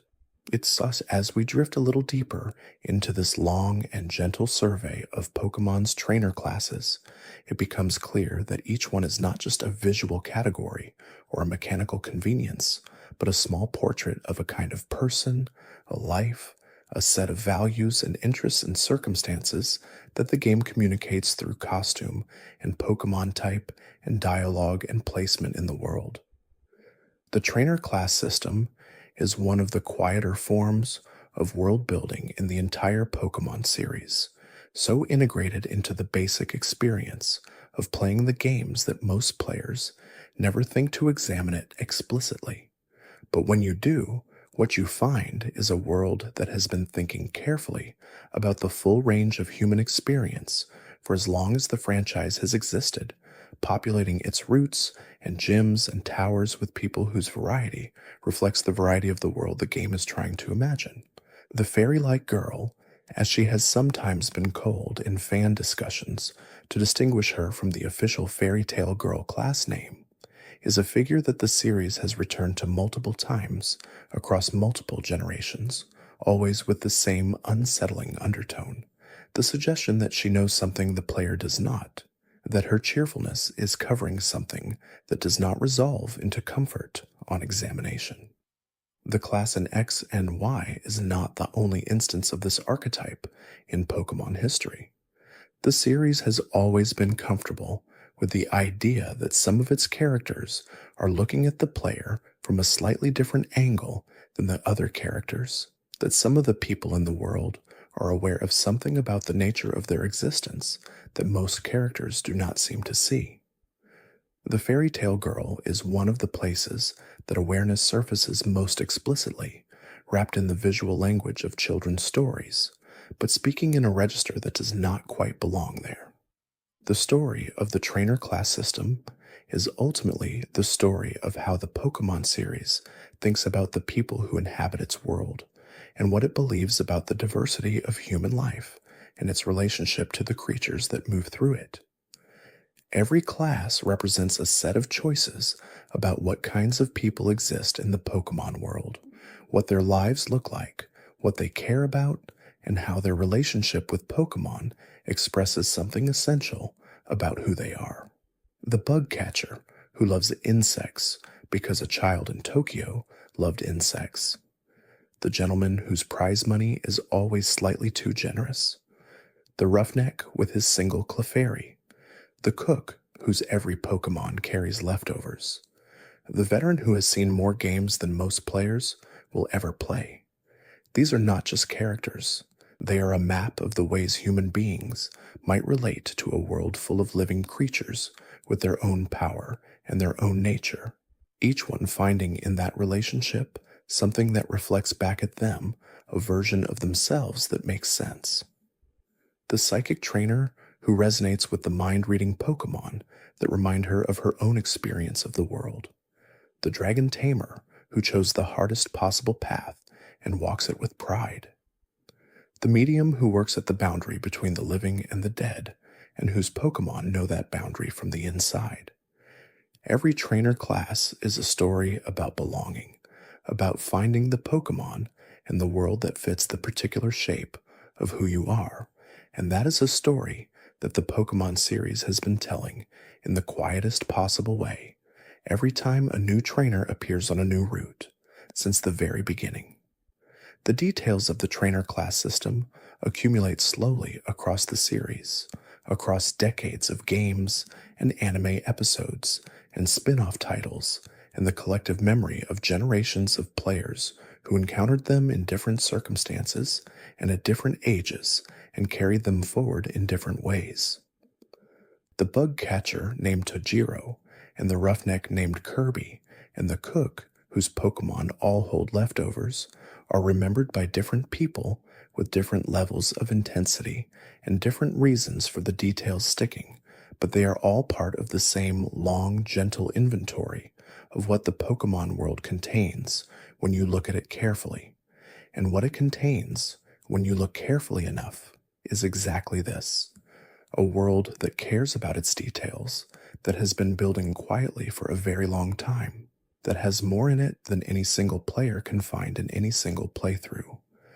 A world that started with the memory of a child catching insects in a field and grew into something vast enough to contain Pokémon Center ladies who used to be someone's mother, and gentlemen who once held a Raticate for 6.5 minutes, and karate masters who were once gym leaders in a different life, and fishermen who once stopped a challenger cold with an Alakazam 5 levels above the cap, and burglars who carry fire-type Pokémon for reasons that only make sense in the original Japanese. All of it is there, quiet and patient, waiting for the players who take their time, who read the dialogue carefully, who notice the roughneck with the Clefairy, and the sightseer with the shiny Pokémon, and the cook who cannot stop giving his Pokémon leftovers. The trainer class system is not the most celebrated aspect of Pokémon. It is not the subject of many retrospectives or the focus of community discussions that reach very far beyond the specific communities of players who love this kind of deep-in-the-game detail. But it is one of the places where the love the people making these games have for the world they are building is most continuously and most quietly visible, and that is not a small thing. These small things, the details that most players pass by, and some players stop to hold for a moment, and a very few players carry with them for years, are the foundation of why the Pokémon world has the particular texture it does. They are the reason a familiar route from the early games can still feel like it contains something worth looking at when you return to it decades later. They are the reason the world feels inhabited rather than merely decorated. They are the reason that a bug catcher with a casual team in a game from 1999 can carry within his trainer class designation a thread that connects back to the childhood of the person who made the game, and through that thread to the whole sprawling, gentle, quietly detailed world that grew from that childhood into everything it has become. The trainer classes of Pokémon are a small and permanent reminder that the world is full of people who are all working on their own version of the same thing, looking for the Pokémon that makes sense for who they are, finding in the act of training and battling and walking the routes a relationship with something alive that reflects back something true. And that reminder, quiet and consistent and hidden in the corners of every route in every game, is part of what makes the world of Pokémon worth coming back to, worth looking at carefully, worth settling into slowly on a night like this. when the details of a world you know well still have the capacity to surprise you with something small and genuine and worth noticing. Thanks for watching. If you enjoyed drifting through these quiet moments, there's another video waiting on the left of your screen. Let it play while you rest. You might discover something gentle before sleep takes you again. There are patterns in the way trainer classes have evolved across the generations of the Pokémon series that speak to how the games themselves have grown and changed, how the world they depict has become simultaneously larger and more specific, how the commitment to detail has deepened even as the audience and the technology and the expectations surrounding the franchise have all shifted in significant ways. The earliest trainer classes were broad archetypes, large categories that encompassed many different kinds of people under a single visual identity. The youngster and the lass and the hiker and the bird keeper were not individuals. They were types, placeholders for a range of human experience compressed into a single sprite and a single line of dialogue. And that compression was not a failure of imagination. It was the appropriate scale for a game that was still, in those early years, discovering what it was. As the series moved forward through its generations, the trainer class system became more granular and more specific, introducing classes that were narrower in their definition and richer in their implication. The aroma lady with her grass types and her fragrance-associated identity, the ruin maniac with his archaeological obsession and his tunnel that grows as you catch more unknown, the parasol lady with her weather Pokémon and her perpetual preparedness for rain. Each of these is a more specific kind of person than the youngster or the lass, a character whose identity is more carefully defined and whose Pokémon choices are more deliberately communicative. The evolution of the trainer class system across the generations mirrors the evolution of the Pokémon series itself, from something broad and energetically inclusive to something that rewards patient attention with increasingly specific pleasures. The triathlete class in the Hone games exists in several different subtypes, each representing a different competitive discipline, and this subdivision within a single class is itself an interesting piece of design. A trainer class that has internal variations, that contains within itself multiple different expressions of the same underlying identity, is treating its characters with more nuance than a single image class allows.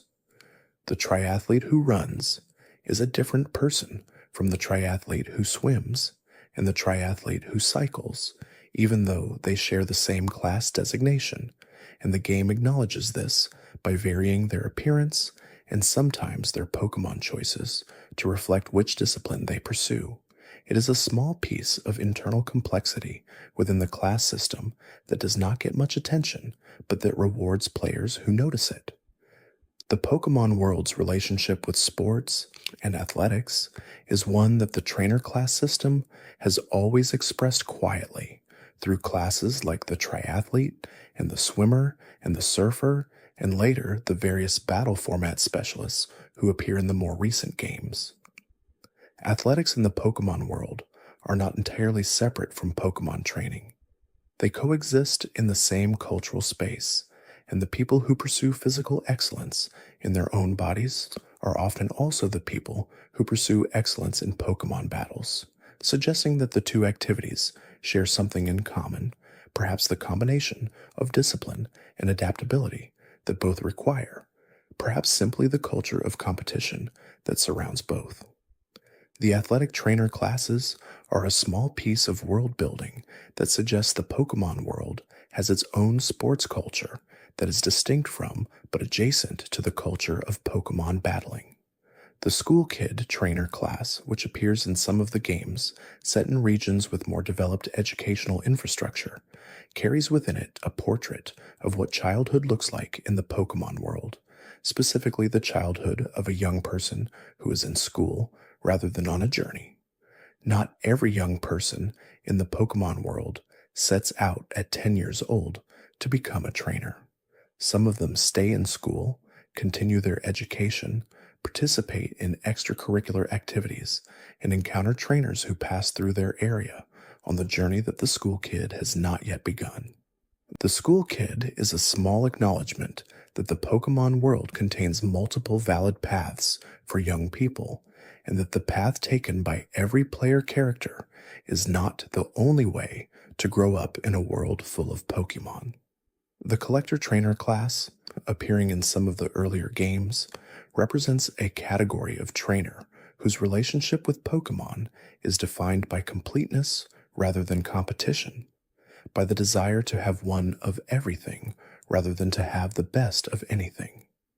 The collector carries Pokemon that reflect a particular philosophy of appreciation, a sense that every species has value simply by existing and being unique, that the act of finding and knowing all of them is its own form of achievement. This philosophy connects directly to the central mechanic of the Pokemon games, which have always been organized around the aspiration to complete the Pokédex, to find every species and understand every creature. The collector who appears as an NPC trainer is a mirror of the player's own deepest motivation, made visible as a character rather than just a mechanic. The lady trainer class, which occupies a space of extreme wealth, similar to the rich boy class but associated with adult women, carries a specific in-game detail in the original Kanto games that has become one of the more discussed pieces of economic trivia in the series. Lady trainers in the games award very high prize money when defeated, and one specific lady trainer is notable for carrying 3 Persian, a Pokemon associated with wealth and luxury in the Pokemon world. The combination of the expensive Pokemon, the high prize money, and the class identity creates a portrait of genuine privilege within the game world, a character whose relationship with money is so casual that her battle rewards reflect it. The lady trainer is a small economic indicator of how the Pokemon world distributes wealth, where some trainers give barely enough money to buy a single potion, and others give enough to outfit your entire team. The roller skater trainer class, introduced in the Kalos games alongside the roller skating mechanic that allowed players to move more quickly through the urban environments of that region, represents one of the more tightly integrated relationships between a trainer class and a game mechanic in the entire series. Roller skaters exist as a trainer class because the game introduced a new form of movement, and the class was created to populate the world with people who use that movement, to make the mechanic feel like it exists within a culture rather than just as a player convenience. Seeing roller skater trainers who use the same movement system that the player does creates a sense of shared practice, of a skill that the player and the world both participate in rather than one that exists only for the player's benefit. The Hex Maniac's presence in the games has generated one of the more memorable pieces of emergent creepiness in the series, specifically in the Pokemon X and Y games, where a Hex Maniac appears in an unexpected location and delivers a line of dialogue that has become deeply embedded in the community's collective memory of moments in the series that made them genuinely uncomfortable. The game places her in a location where the player does not expect to find a trainer, and her dialogue in that moment suggests a level of awareness about the player's presence in the game world that feels genuinely uncanny. The moment works because the Hex Maniac class has already established an aesthetic of eerie intensity that primes the player to find her unexpected appearances disturbing, and because the specific location in that specific game plays perfectly against the player's expectations of where they should and should not find people. The connection between specific trainer classes and specific locations in the game world is one of the more consistently executed pieces of environmental storytelling in the series. A fisherman who appears in an underground cave is strange. A fisherman who appears on a pier is natural. An ace trainer who appears on Victory Road is appropriate to the scale of their skill. A youngster who appears on the first route outside of a starting town, is perfectly calibrated to the beginning of an adventure. These are not complicated placement decisions, but they add up to a world that feels like it has considered where its people are and why they are there. A world where every encounter makes a kind of intuitive sense, even when it is never explicitly explained. The parasol lady and the gentleman occupy an interesting pair in the game's social hierarchy of trainer classes, because both suggest a kind of gentility and refinement that is distinct from the raw wealth signaled by the rich boy and the lady classes. The parasol lady with her umbrella and her weather-appropriate Pokémon, and the gentleman with his formal bearing and his generous prize money are both characters who suggest a world that contains not just wealth, but a culture of comportment around that wealth, almost a sense that being a certain kind of person requires a certain kind of presentation. The Pokémon world has always implied a complex social structure beneath its surface, and the trainer class system is one of the places where that implication is most visible, where the categories of people who exist in the world gesture toward a society with its own class distinctions and cultural expectations. The cyclist trainer class, which appears in some of the earlier games, carries a connection to one of the most fundamental mechanics in the Pokémon series. The bicycle that allows players to traverse the game world at twice the normal walking speed. Cyclists, as trainer classes, are people whose primary mode of transportation has become their primary identity, at least in the context of trainer battles, and their Pokémon choices often reflect the themes of speed and momentum that the bicycle represents. The cyclist is also a reminder of how the Pokémon world's infrastructure is designed around the modes of transportation that the game mechanic makes available to the player, where bicycles are common enough that people build their identity around them and battle with the Pokémon that feel most naturally associated with that speed. The Punk Guy and Punk Girl trainer classes, which appears in some of the later games, carry with them a particular cultural aesthetic that has been present in the Pokémon series since the early Kanto games, through different class names but consistent visual elements. The punk trainer archetype in Pokémon is associated with a certain kind of defiant energy, a presentation of self that pushes against the expectations of conventional trainer culture, and the Pokémon that punk trainers use typically reflect that energy, with types and species that suggest aggression and unconventionality. The punk class in the more recent games is also connected to specific musical subcultures, with punk girls in the Kalos games carrying specific visual references to punk rock fashion that localize the class identity within a real-world cultural tradition. The delinquent class, beyond its definition in Pokémon Go, carries a similar visual energy in the main series games, appearing as a trainer type associated with a rough-edged aesthetic and a certain defiant independence.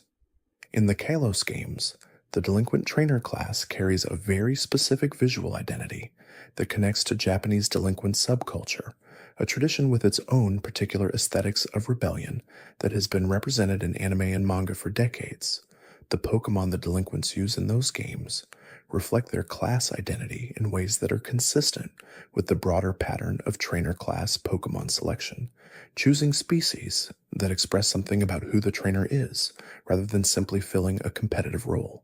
The artist trainer class, appearing in the Diamond and Pearl games set in the Sinnoh region, represents a category of person whose relationship with creativity and expression has led them to Pokémon types and species that reflect those values. Artist trainers in those games tend to use normal type Pokémon that are associated with display, expression, and visual appeal, and their dialogue tends toward the aesthetic and the reflective, suggesting people who have a particular way of looking at the world that extends into how they think about Pokémon. The artist class is a small piece of evidence that the Pokémon world contains people who approach Pokémon as a form of aesthetic experience rather than a competitive pursuit, who find in the varieties of Pokemon design and behavior a source of inspiration for their own creative work. The Black Belt and Crush Girl trainer classes together represent a portrait of martial arts culture within the Pokemon world, two sides of a community organized around physical discipline and combat training, whose Pokemon choices naturally gravitate toward fighting type species. Black Belts and Crush Girls typically carry Pokemon like Machamp and Hitmonlee and Primeape,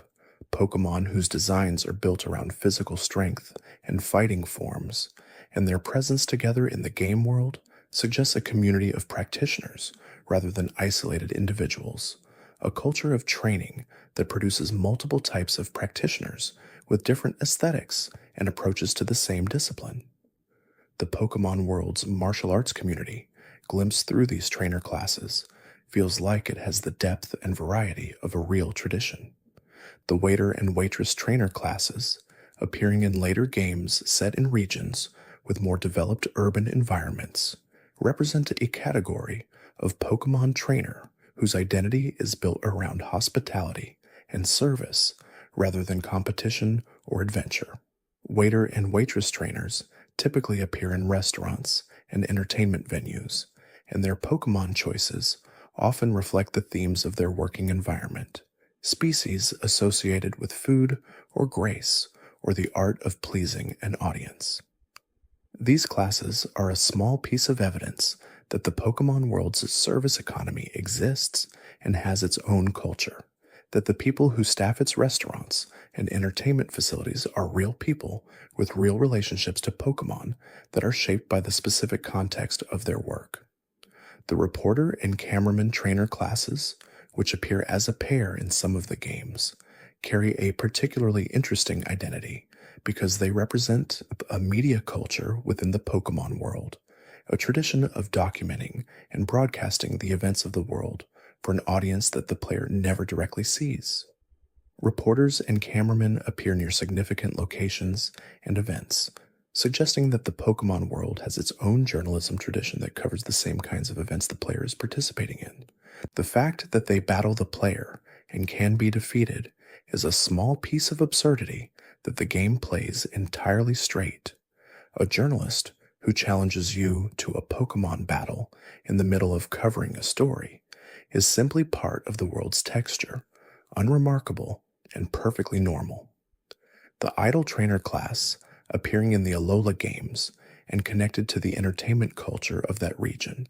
carries a specific aesthetic that reflects the traditions of J-pop idol culture and the particular form of celebrity it represents. Idol trainers in Sun and Moon use Pokemon associated with performance and display, and their connection to the broader culture of the Alola region reflects how the games have increasingly tried to ground their trainer classes in specific cultural contexts rather than in generic archetypes. An idol in the Alola games is not just a vague entertainment figure. She is a specific kind of performer whose identity reflects a real tradition, whose Pokemon choices reflect her performance values, and whose presence in the game world suggests that the Pokemon world has its own entertainment industry with its own stars and its own audiences. The Doctor and Nurse Trainer classes represent a category of trainer whose primary identity in the Pokemon world is defined by healing and care rather than competition, and the Pokemon they use often reflect these values through species associated with support and recovery. Doctor and Nurse Trainers are not primarily battlers in the way that Ace Trainers or Dragon Tamers are. They are people who happen to also train Pokemon, whose relationship with those Pokemon is shaped by values of care and attention rather than competitive excellence. The existence of these classes suggests that the Pokemon world's healthcare system is staffed by people who have found ways to integrate their professional values into their Pokemon relationships, which is one of the more charming small implications of the trainer class system. The Tour Guide Trainer class, appearing in some of the more recent games, represents a category of person whose entire professional identity is organized around helping others navigate and understand the world. Tour guides in the Pokémon world are people who know the regions they work in deeply, who understand the history and geography and culture of their area, and whose Pokémon choices often reflect an intimate familiarity with the local species. A tour guide, who uses only Pokémon native to the region she guides people through, is a character whose professional and personal identities are fully integrated, someone for whom Pokémon training and professional expertise have become the same thing. The tour guide class is a small portrait of a life built around place and knowledge and the pleasure of sharing both. The backpacker trainer class carries a particular energy of freedom and movement, a character type defined not by what they do in one place, but by the act of moving through many places. Backpackers appear throughout the routes of the games they inhabit, and their dialogue often reflects the perspective of someone who is always in the middle of a journey rather than settled at a destination. They carry Pokémon that travel well, species comfortable with the outdoors and with the variability of life on the road, and their presence in the game world creates a particular kind of texture, the texture of a world full of people who are always passing through, always between one place and another, always carrying their entire world on their backs. The Inver Trainer class is one of the most mechanically unusual in the entire series, because the person who holds this class designation possesses abilities that exist entirely outside the normal rules of the Pokémon world. The character named Inver facilitates battles where the normal type effectiveness chart is reversed, where what is usually super effective becomes not very effective, and vice versa. What makes this particularly interesting is that in the game's dialogue, Inver describes this as something he achieves through his own psychic powers, rather than through any external mechanic or environmental condition. He is able to change the fundamental physics of Pokémon battles through his own abilities, which places him among a very small group of characters in the Pokémon world who are explicitly described as possessing superhuman capabilities that alter the rules of reality.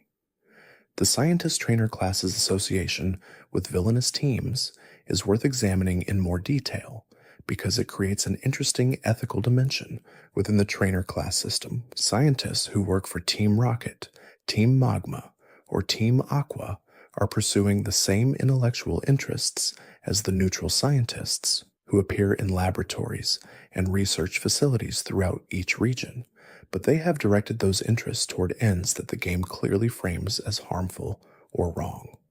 The fact that both groups share the same trainer class designation is a quiet statement about how knowledge and expertise are morally neutral, how the same skills that one person uses to help the world can be used by another person to harm it. The Scientist class does not tell you whether a character is good or bad. It tells you what they know and what they are capable of, leaving the question of how they use that capability to the narrative. The Game Director Trainer class is one of the most meta-referential elements in the entire Pokémon series, appearing as a special trainer class assigned specifically to the real-world Game Freak developer Shigeki Morimoto in the later games. Morimoto appears as a battler in the Black and White games and their sequels, using a team of Pokémon that reflects his personal preferences as a designer and developer rather than any particular type or aesthetic strategy. The existence of a trainer class called Game Director, assigned to a real person who works at Game Freak, creates a fascinating moment where the boundary between the game world and the real world becomes visible, where the fiction acknowledges the reality of the people who created it, and where a developer becomes, for a moment, a character in the world they helped to build.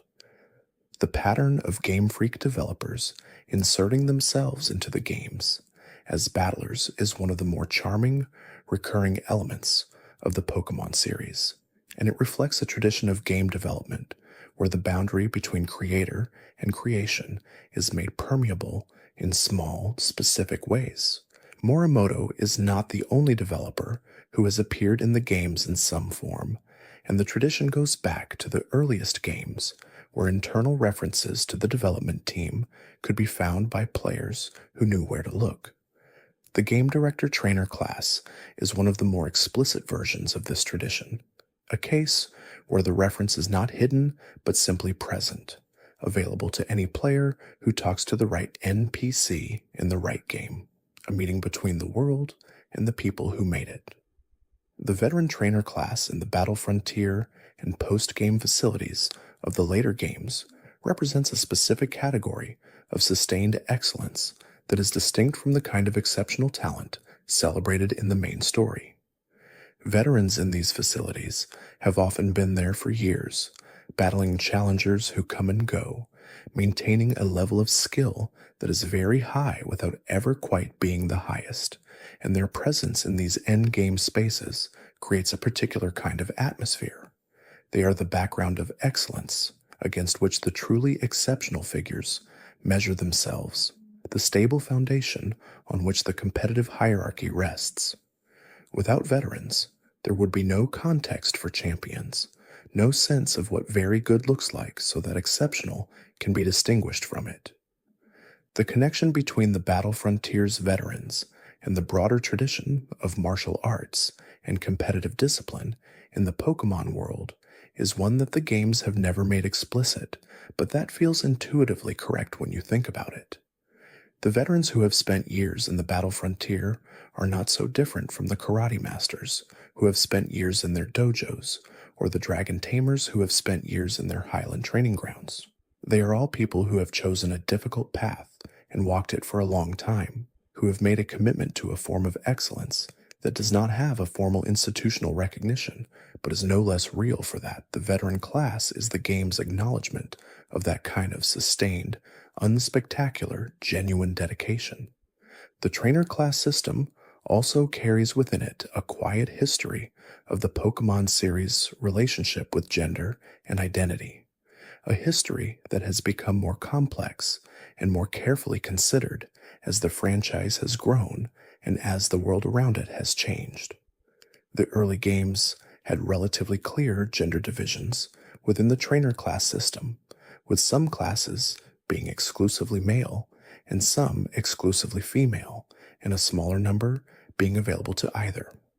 As the series progressed, more classes became available to both genders, and the visual presentation of those classes changed to reflect a more fluid relationship between gender and trainer identity. The newer games in particular have moved toward a model where more trainer types are available in multiple gender presentations, which is itself a small but real statement about how the Pokémon world thinks about the relationship between who you are and what kind of trainer you can be.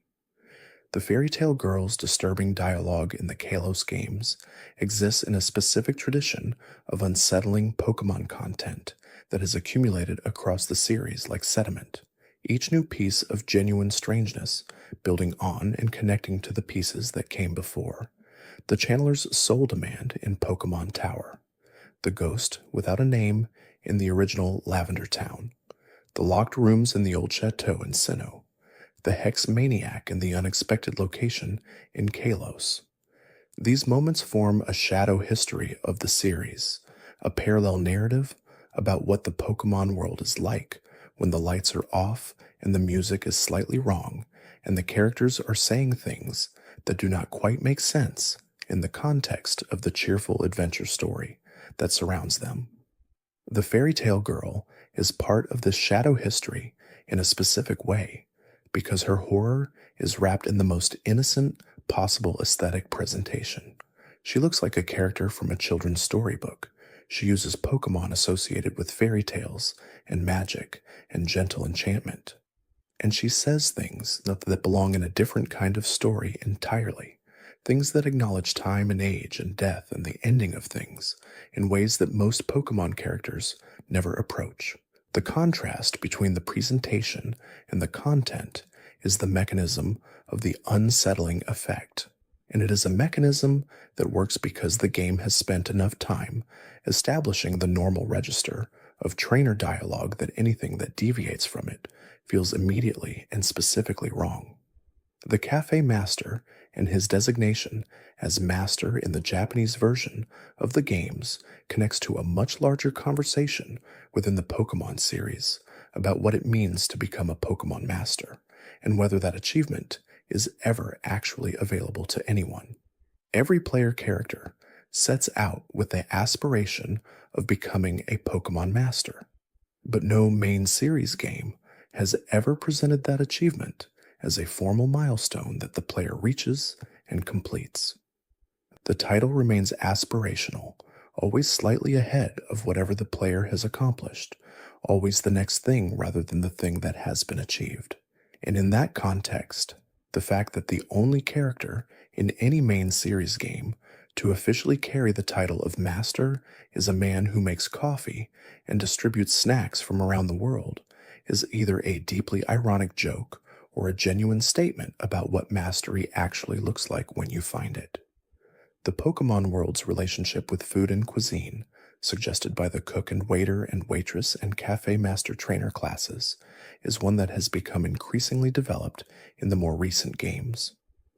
The Paldea games in particular built an entire mechanic around the preparation and consumption of food, introducing picnic mechanics and ingredient gathering and the cooking of sandwiches as a central part of the gameplay experience.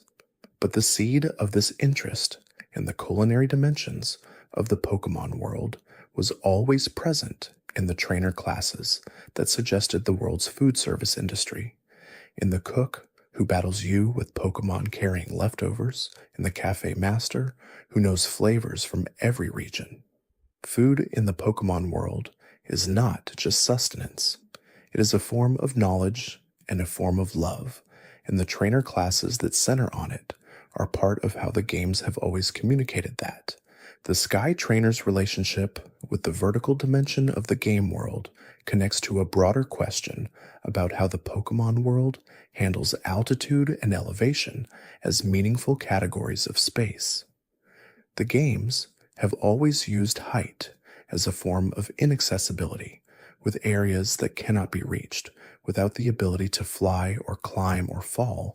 But the Sky Trainer class specifically treats the air not as a transition space between elevated surfaces, but as a legitimate location for sustained activity, a place where people live and train and battle. The sky in the Pokémon world is not empty.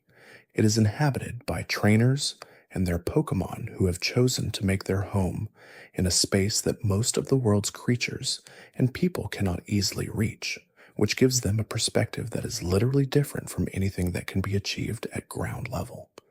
The distinction between trainer classes that represent temporary states and trainer classes that represent permanent identities is one that the system has always navigated quietly. A school kid is in a temporary state, one that will presumably end when they finish their education and move into some other category of life. A fisherman or a hex maniac or a dragon tamer represents something more permanent, an identity that has been chosen and maintained over time and that does not seem likely to change. The trainer class system thus implicitly communicates something about the Pokémon world's understanding of identity, which is that some of who you are is the product of your current circumstances, and some of who you are is the product of choices that have calcified into character, into the particular shape of a self that does not easily change. The Poké-Fan Trainer class, distinct from the fan club chairman, represents a different register of Pokémon enthusiasm, one that is more casually expressed and less institutionally organized. Poké-Fan trainers appear throughout the game world, carrying Pokémon that reflect a general love of cute or appealing species, rather than any particular type or strategy, and their dialogue tends toward the affectionate and the enthusiastic in ways that feel genuine, rather than performative. The Poké-Fan is not trying to be the best trainer. The Poké-Fan is simply very happy to be a trainer, and that happiness is its own kind of character, its own form of presence in the world. In a series where so much of the trainer culture is organized around competition and improvement, The Pokefan is a quiet reminder that loving Pokemon without any particular competitive agenda is also a valid and complete relationship with the creatures the world is built around. The training traditions, represented by the different trainer classes in each region, connect to the broader world building project of making each region feel distinct and specific rather than interchangeable. The trainer classes in Alola are not exactly the same as the trainer classes in Kalos or Unova, even when they share the same name, because the context of each region shapes how those classes are expressed and what they mean within the particular cultural environment of that place.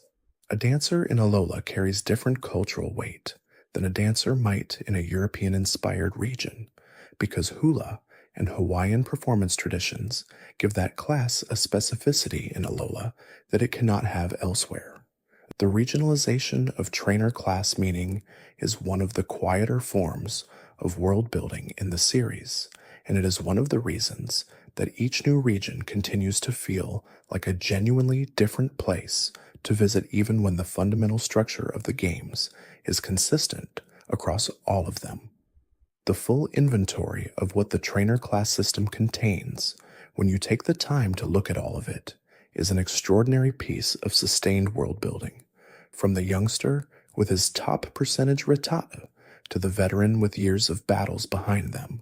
from the hex maniac who knows something she should not know to the cafe master who is officially the only Pokemon master in any game, from the cook whose Pokemon all hold leftovers to the bug catcher whose name honors the child who invented everything. All of this has been accumulated quietly over decades and across dozens of games by teams of designers who cared about the small things, who understood that the texture of a world is made of details that most people never explicitly notice, but that everyone feels.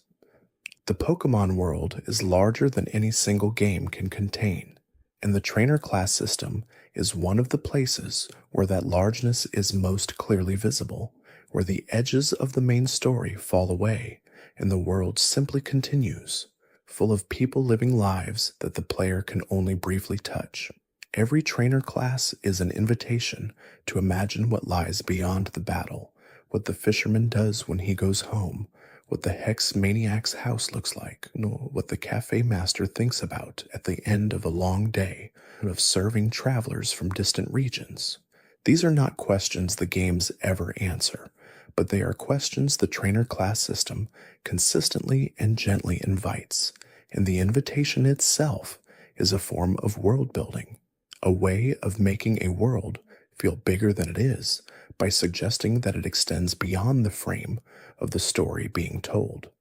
The care that has gone into the trainer class system across the entire history of the Pokemon series is the care of people who love the world they are building, who find pleasure in the details that most players will never find, who understand that a world is made of the sum of its specific choices rather than the average of its general tendencies. The bug catcher named Tojiro is not named Tojiro by accident. The roughneck named Kirby is not carrying a Clefairy by accident. The cook's Pokemon are not all holding leftovers by accident.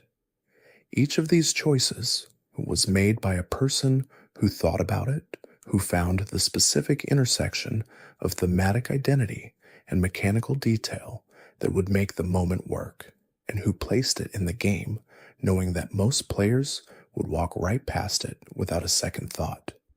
The players who pause, who read the dialogue carefully, who notice the small choices embedded in trainer class design, are the players for whom those choices were made. And those players are not a small group. They are the players who remember Pokemon most vividly decades later, who find their way back to the games, not because of the main story, but because of the specific texture of the world, the particular quality of attention that went into making every corner of every route feel inhabited and specific and worth looking at carefully. The trainer class system is a large part of that texture, one of the foundations on which the entire feeling of the Pokemon world rests, and it is richer than most people know and more carefully constructed than most people imagine. As this long journey through the trainer classes of the Pokemon world draws gently toward its close, what remains is simply the feeling of having spent time in a place that rewards attention, that has more to offer the more carefully you look at it, that was built by people who understood that the small details are not decorations, but foundations, not extras, but essentials. The trainer classes are a permanent part of the Pokemon world, present in every game, waiting for every player, carrying their stories with them into every generation and every new region that the series explores. They are the people of the Pokemon world, ordinary and extraordinary in equal measure, each one a small portrait of what it looks like to share a world with creatures of extraordinary power and to find, in that sharing, something that feels like meaning. The Pokemon series has always been, at its quietest and most essential level, a story about connection, about the relationships that form between people and creatures when both are willing to be changed by knowing each other. The trainer class system is one of the places where that story is told most continuously and most quietly, in the spaces between the main narrative and the grand story beats, in the details of who people are and what they carry with them and what they have given their lives to. It is a story that continues indefinitely across all the routes and gyms and towers of all the games, in all the small choices that define a world that has been built with extraordinary care for an extraordinary length of time. The gentleness of that care is what the trainer class system ultimately demonstrates. The fact that someone thought carefully about what it would mean to be a fisherman in a world full of living creatures, what it would mean to be a hex maniac or a dragon tamer or a cafe master, what kind of Pokemon each of those people would carry and why, what they would say when a stranger challenged them on a route they had walked 1,000 times before. All of that thinking, all of that care is present in the games, quiet and patient, waiting for the players who come to the Pokemon world, not just to play, but to be in it, to notice the small things, to feel the particular warmth of a world that was made with love for the people who take their time. There is a particular quality to the trainer encounters that happen in the Victory Road of each Pokemon game, a quality that is different from the trainer encounters on the ordinary routes because of the specific meaning that Victory Road carries in the structure of each game. Victory Road is the last significant challenge before the Pokemon League, the space between what the player has accomplished and what they are about to attempt, and the trainers who inhabit it reflect the weight of that positioning. Ace trainers and veterans and black belts appear there, not because those classes are randomly distributed throughout the game, but because the designers have thought about what kinds of people would choose to train in a space associated with the ultimate challenge. Victory Road's trainers are people who have made a specific choice to be at the threshold of the highest achievement the game's world formally recognizes, and their presence there is a quiet piece of characterization communicated entirely through geography. The idea that trainers choose where to be, that the geography of where you find a trainer is itself a form of character information, is one of the more quietly sophisticated pieces of world building embedded in the trainer class system. A psychic trainer in a forest is strange and slightly unexpected. A psychic trainer near a ruin is natural and meaningful. The placement decisions that the designers make when populating the routes and dungeons of each game are never made randomly, and the trainer classes they assign to specific locations are always doing some form of contextual work, telling you something about the place by telling you what kinds of people have chosen to be there. It is a form of environmental storytelling that operates below conscious awareness for most players, shaping the feel of each location without being explicitly noticed. The tradition of trainer class design in Pokémon has accumulated across its decades of development into something that functions as an unofficial social history of the Pokémon world, a record of who the world has thought about and how its thinking has changed over time. The trainer classes of the earliest games reflect the enthusiasms and anxieties and cultural references of their particular moment in Japanese game development history. The trainer classes of the later games reflect how those enthusiasms have evolved, how the world has grown more careful about some things and more willing to explore in others, how new kinds of people and new kinds of lives have come to seem appropriate to include. Reading the history of the trainer class system across the generations is reading a quiet history of the franchise's relationship with itself and with the world.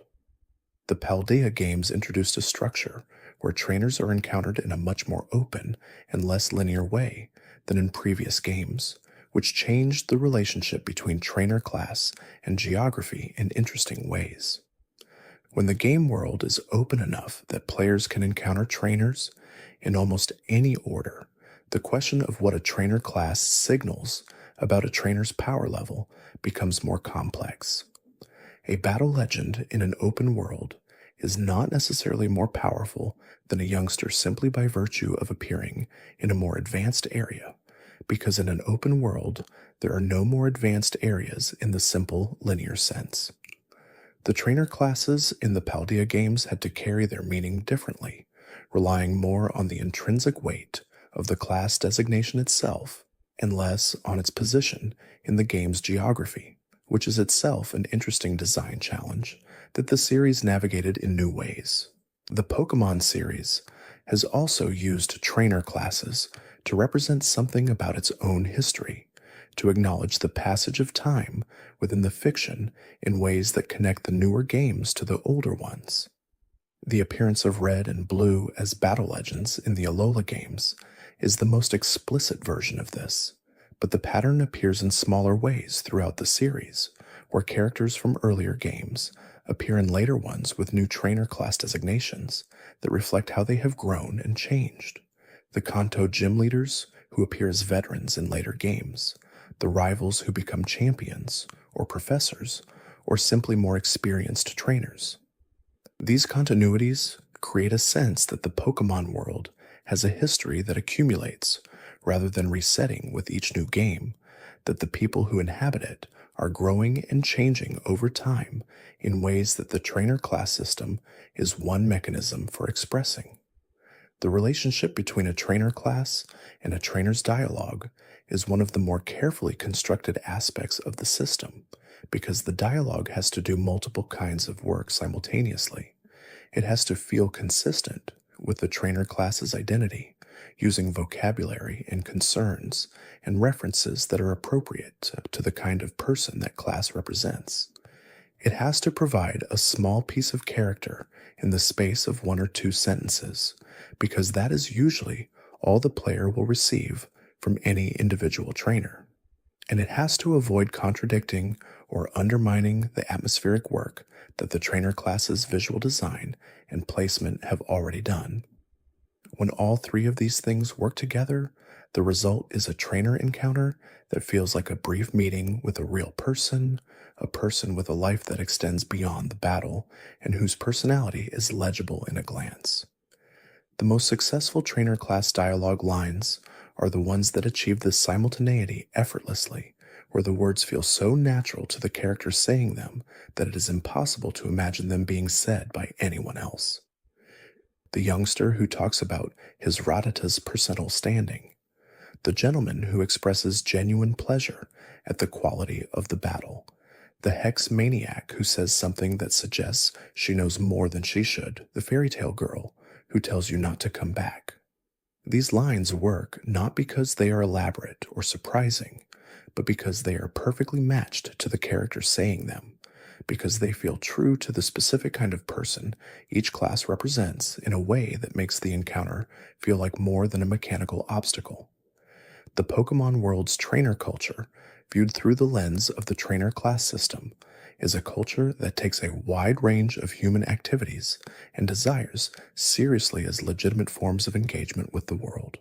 It is a culture where being a fisherman is a real identity, not just an occupation, where being a hex maniac is a genuine form of human expression rather than simply an eccentric affectation, where being someone who travels with an umbrella and trains weather-associated Pokémon is understood as a complete and coherent way of being in the world. This breadth of legitimate identity is one of the things the trainer class system communicates most consistently and most warmly. The sense that the Pokemon world has room for everyone, that whatever particular kind of person you are, you will find your Pokemon and your route and your reason to be out in the world challenging strangers to battles. The Nurse Joy character, associated with the nurse trainer class in the games and with the recurring character in the anime,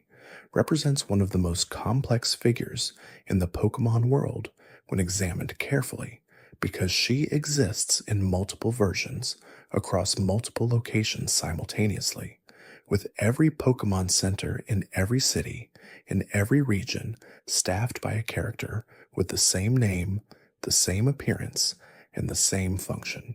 In the anime, this multiplicity is acknowledged as a genuine feature of the world, with multiple characters noting that the Nurse Joy in one city and the Nurse Joy in another city are related but distinct individuals, members of a family that has apparently dedicated itself across multiple generations to the healing of Pokemon. The trainer class system thus contains within the nurse category a strange and specific piece of world building about heredity and vocation and what it looks like when an entire family tree organizes itself around a single calling. The Officer Jenny character carries the same quality of distributed presence, with police officers across every region sharing the same name and appearance, while being distinct individuals connected by family. These two figures, Nurse Joy and Officer Jenny, represent as a form of world building that is almost mythological in its structure, where certain functions in the world are fulfilled not by individuals, but by lineages, by families whose identity and purpose are so intertwined that the distinction between the person and the role has become practically invisible. Every Nurse Joy is herself, but she is also Nurse Joy, the function as much as the person, and that layering of individual and archetype is one of the more philosophically interesting aspects of the Pokemon world that most players encounter but rarely think to examine. The Pokemon world's version of celebrity, glimpsed through the trainer class system, is organized differently from real-world celebrity in ways that reflect the specific values of the world the games imagine. Champions and Elite Four members are celebrities in the Pokemon world, recognized figures whose achievements in the formal competitive system have given them a public identity. But the Pokemon world's celebrity does not seem to carry with it the same kind of persistent public scrutiny that real-world celebrity involves. Champions in the games can be found in accessible locations, can be challenged by players who find them, do not seem to require extensive security or management. The world treats excellence with respect, but not with the kind of intrusive attention that real-world fame produces, which is its own small statement about what the Pokemon world's values actually are. The Collector class and the Ruin Maniac class together represent two sides of the same impulse, the desire to find and possess knowledge about the full range of what exists, to leave no corner of the world unexplored and no creature uncatalogued. The Collector who wants every Pokemon and the Ruin Maniac who wants every secret of the ancient world are both driven by a form of completionist passion that mirrors the player's own relationship with the Pokédex, the aspiration to fill every entry, to encounter every creature, to leave no version of the world unexperienced. These trainer classes are in some sense reflections of the player, versions of the player's own impulse toward completion made visible as characters within the world, people who want everything the world has to offer and who are willing to pursue that wanting across their entire lives. The veteran trainer's presence in the post-game areas of the Pokemon series connects to something important about what post-game content has always been trying to say about the world. The postgame in a Pokemon game is the part of the world that continues after the main story has ended,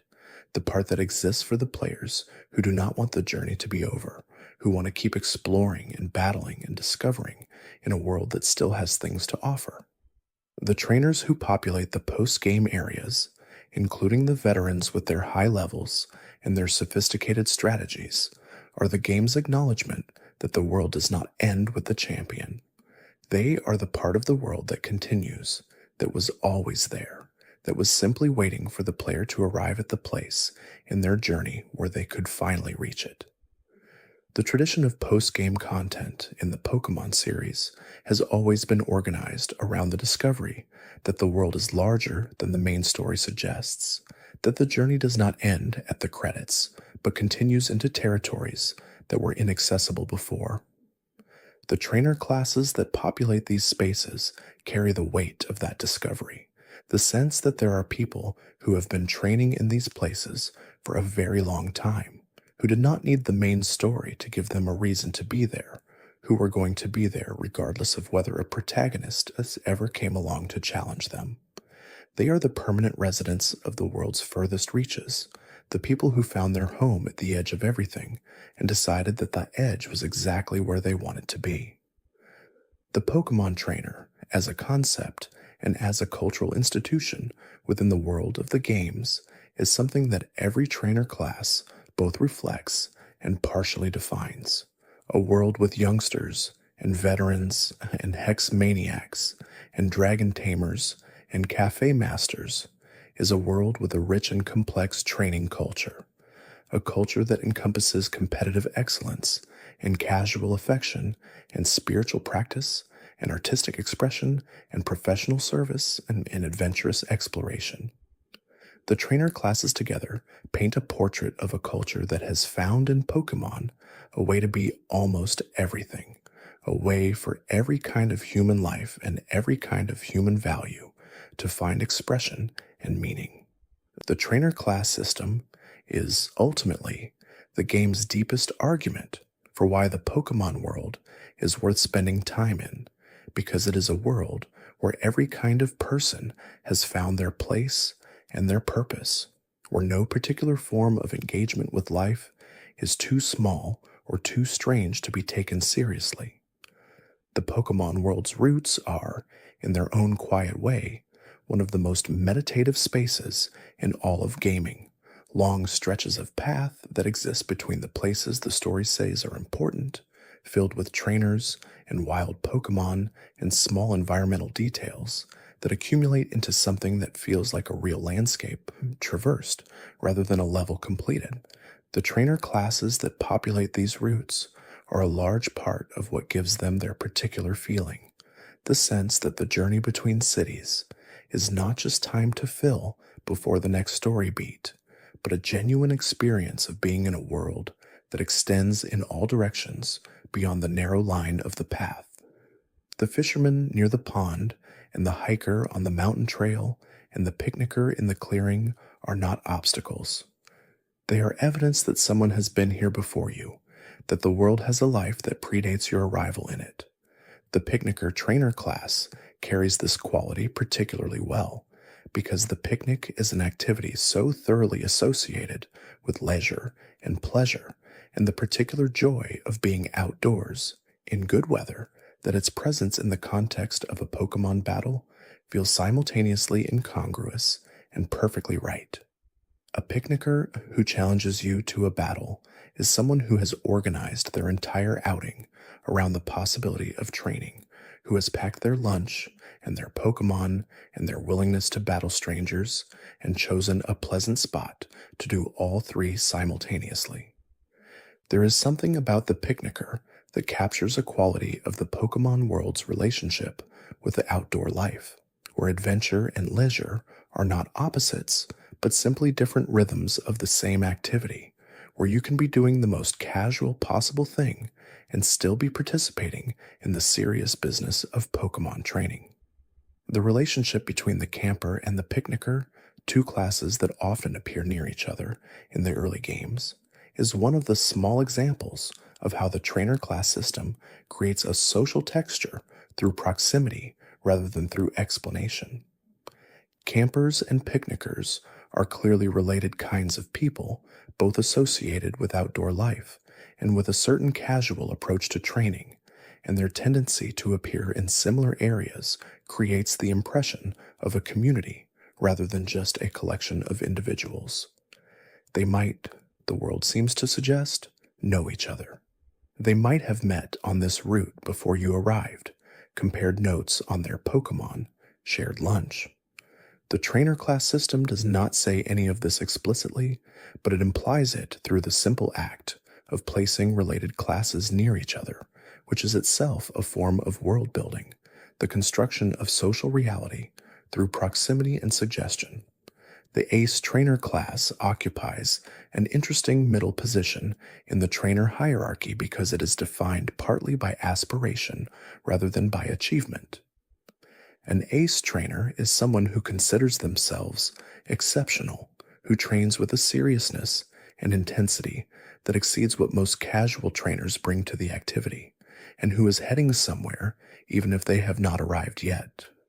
The ace trainer's Pokémon are strong and their strategies are considered, but they have not reached the level where they would be recognized by any formal system as elite.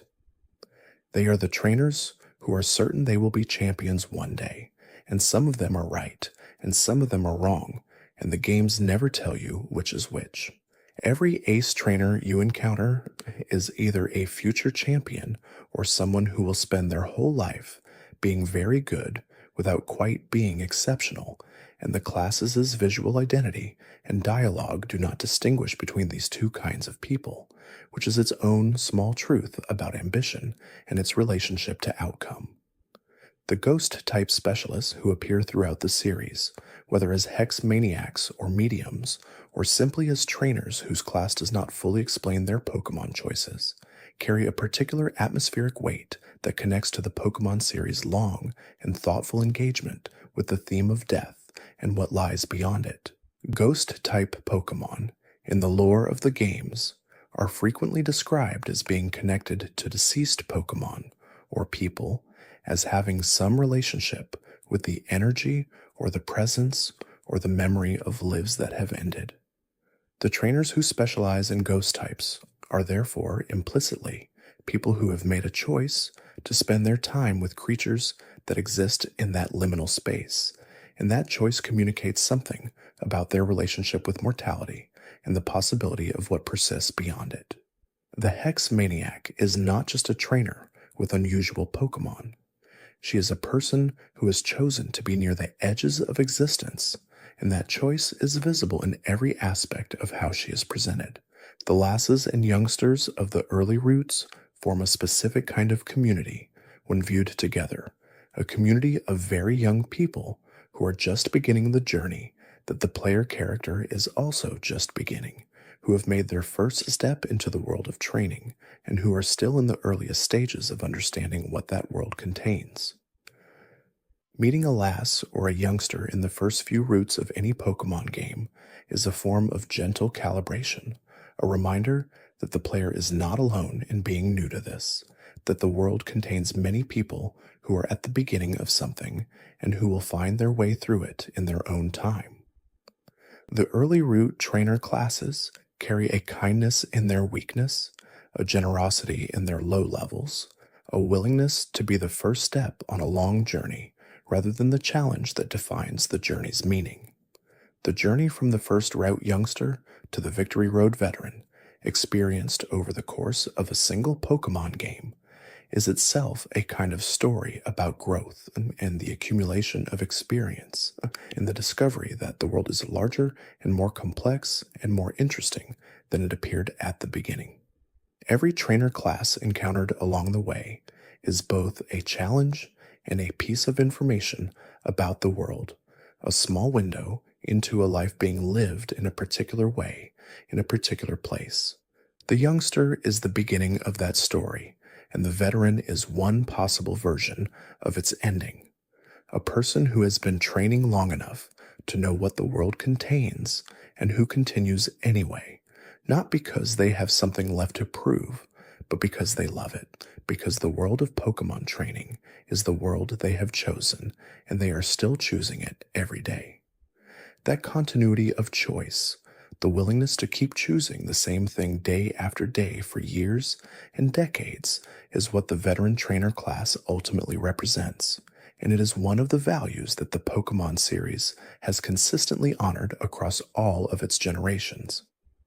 The franchise itself is a kind of veteran, a series that has been choosing the same fundamental thing for decades and finding in that choice something that continues to be worth choosing. The trainer classes that have persisted across all those years, the youngsters and the fishermen and the hikers and the aces, are monuments to that persistence, evidence that some things remain worth having even after a very long time. The Pokemon world has been building for a long time, and the trainer class system has been one of its quietest and most continuous forms of construction, adding one small piece at a time to a structure that grows larger and more interesting with every generation, every route, every trainer encountered on a path that continues further than any player has yet walked it. The Pokemon series, through all of its generations and all of its regions, and all of the thousands of individual trainer encounters that players have accumulated across decades of playing, has been building something that is greater than any single game can contain. It has been building a sense of a world that is real, that operates according to its own consistent logic, that contains people with genuine and varied lives, that was made with care by people who cared about the making. The trainer class system is one of the most consistent threads running through all of that building, present from the very first route in the very first game to the most recent encounter in the most recent release, always doing the same quiet work of making the world feel inhabited, of making the people in it feel specific and real and worth noticing.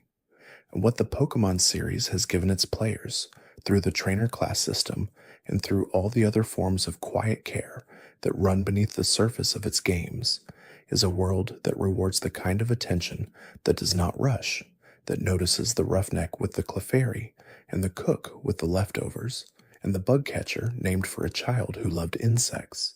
It is a world for the players who slow down, who read the dialogue, who wonder about the lives of the characters they encounter, and find in that wondering a form of pleasure that is its own reward, that does not need to be validated by a score or a completion percentage or any formal recognition at all. The youngster on the first route and the veteran at the edge of the world are both waiting for you, both part of the same long invitation to spend time in a place that was built with love and that has more to offer than you have yet found. And on a night like this, with the gentle details of a world carefully observed, settling slowly around you like light fading toward sleep, that invitation is exactly what it has always been. A world worth visiting, a world worth noticing, a world that carries, in every trainer class on every route in every region, the quiet and patient warmth of something made with care for the people who take their time. The trainer class system is finally an act of faith. Faith that players will notice. Faith that the small things matter.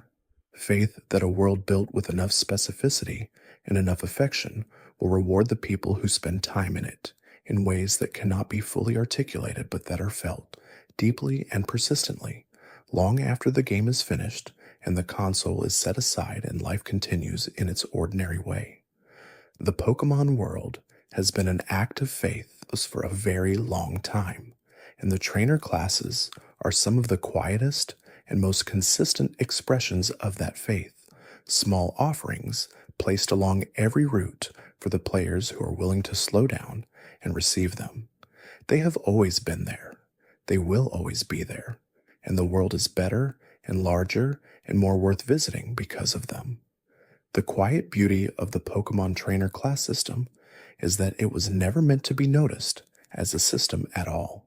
It was meant to be felt as a world, a continuous and inhabited place, full of people who have their own reasons for being where they are and their own relationships to the creatures they carry. The fact that it can be examined as a system, that the patterns within it can be traced, and the choices within it can be understood, is itself a testament to how carefully it was constructed. A system that holds up under examination is a system that was built with integrity, and the trainer class system has been built with integrity for a very long time. Every player who has ever walked a route in any Pokémon game has been surrounded by trainer classes without knowing it, absorbing the texture of the world that those classes create without necessarily understanding the mechanism by which that texture is generated. The youngster and the veteran and the hex maniac and the dragon tamer have all contributed to the particular feeling of being in the Pokémon world, to the sense of being in a place that is alive and specific and full of people who are doing something real. And that contribution, quiet and unacknowledged as it mostly is one of the foundations on which everything else the series has ever built has rested. There is one more thing worth saying as this long and gentle journey through the trainer classes of the Pokémon world draws toward its final quiet moments. The detail that lives in every trainer class, the care embedded in every Pokémon team, and every line of dialogue and every placement decision is not just evidence of craftsmanship, it is evidence of love. The people who built the Pokémon world loved the world they were building, and that love is present in every corner of every route in every game, waiting for the players who are willing to meet it where it lives, which is always in the small things, always in the quiet details, always in the trainers on the paths that connect the places the story tells you to go. The trainer class system is the Pokémon world's love letter to the players who slow down and pay attention, and it has been writing that letter, one trainer class at a time, for a very long time. The routes and gyms and towers of the Pokémon world will continue to be filled with trainer classes that the designers have thought about carefully, with people whose identities are communicated through costume and Pokémon and dialogue and the specific place on the map where they have chosen to stand. And every player who walks those routes carries with them, whether they know it or not, the accumulated texture of all the trainer class encounters that have come before, the long history of a world that has been building itself one small detail at a time, adding to itself with every generation, making itself larger and more interesting and more worth the time it takes to explore it carefully. Thanks for watching. If you enjoyed drifting through these quiet moments, there's another video waiting on the left of your screen. Let it play while you rest. You might discover something gentle before sleep takes you again.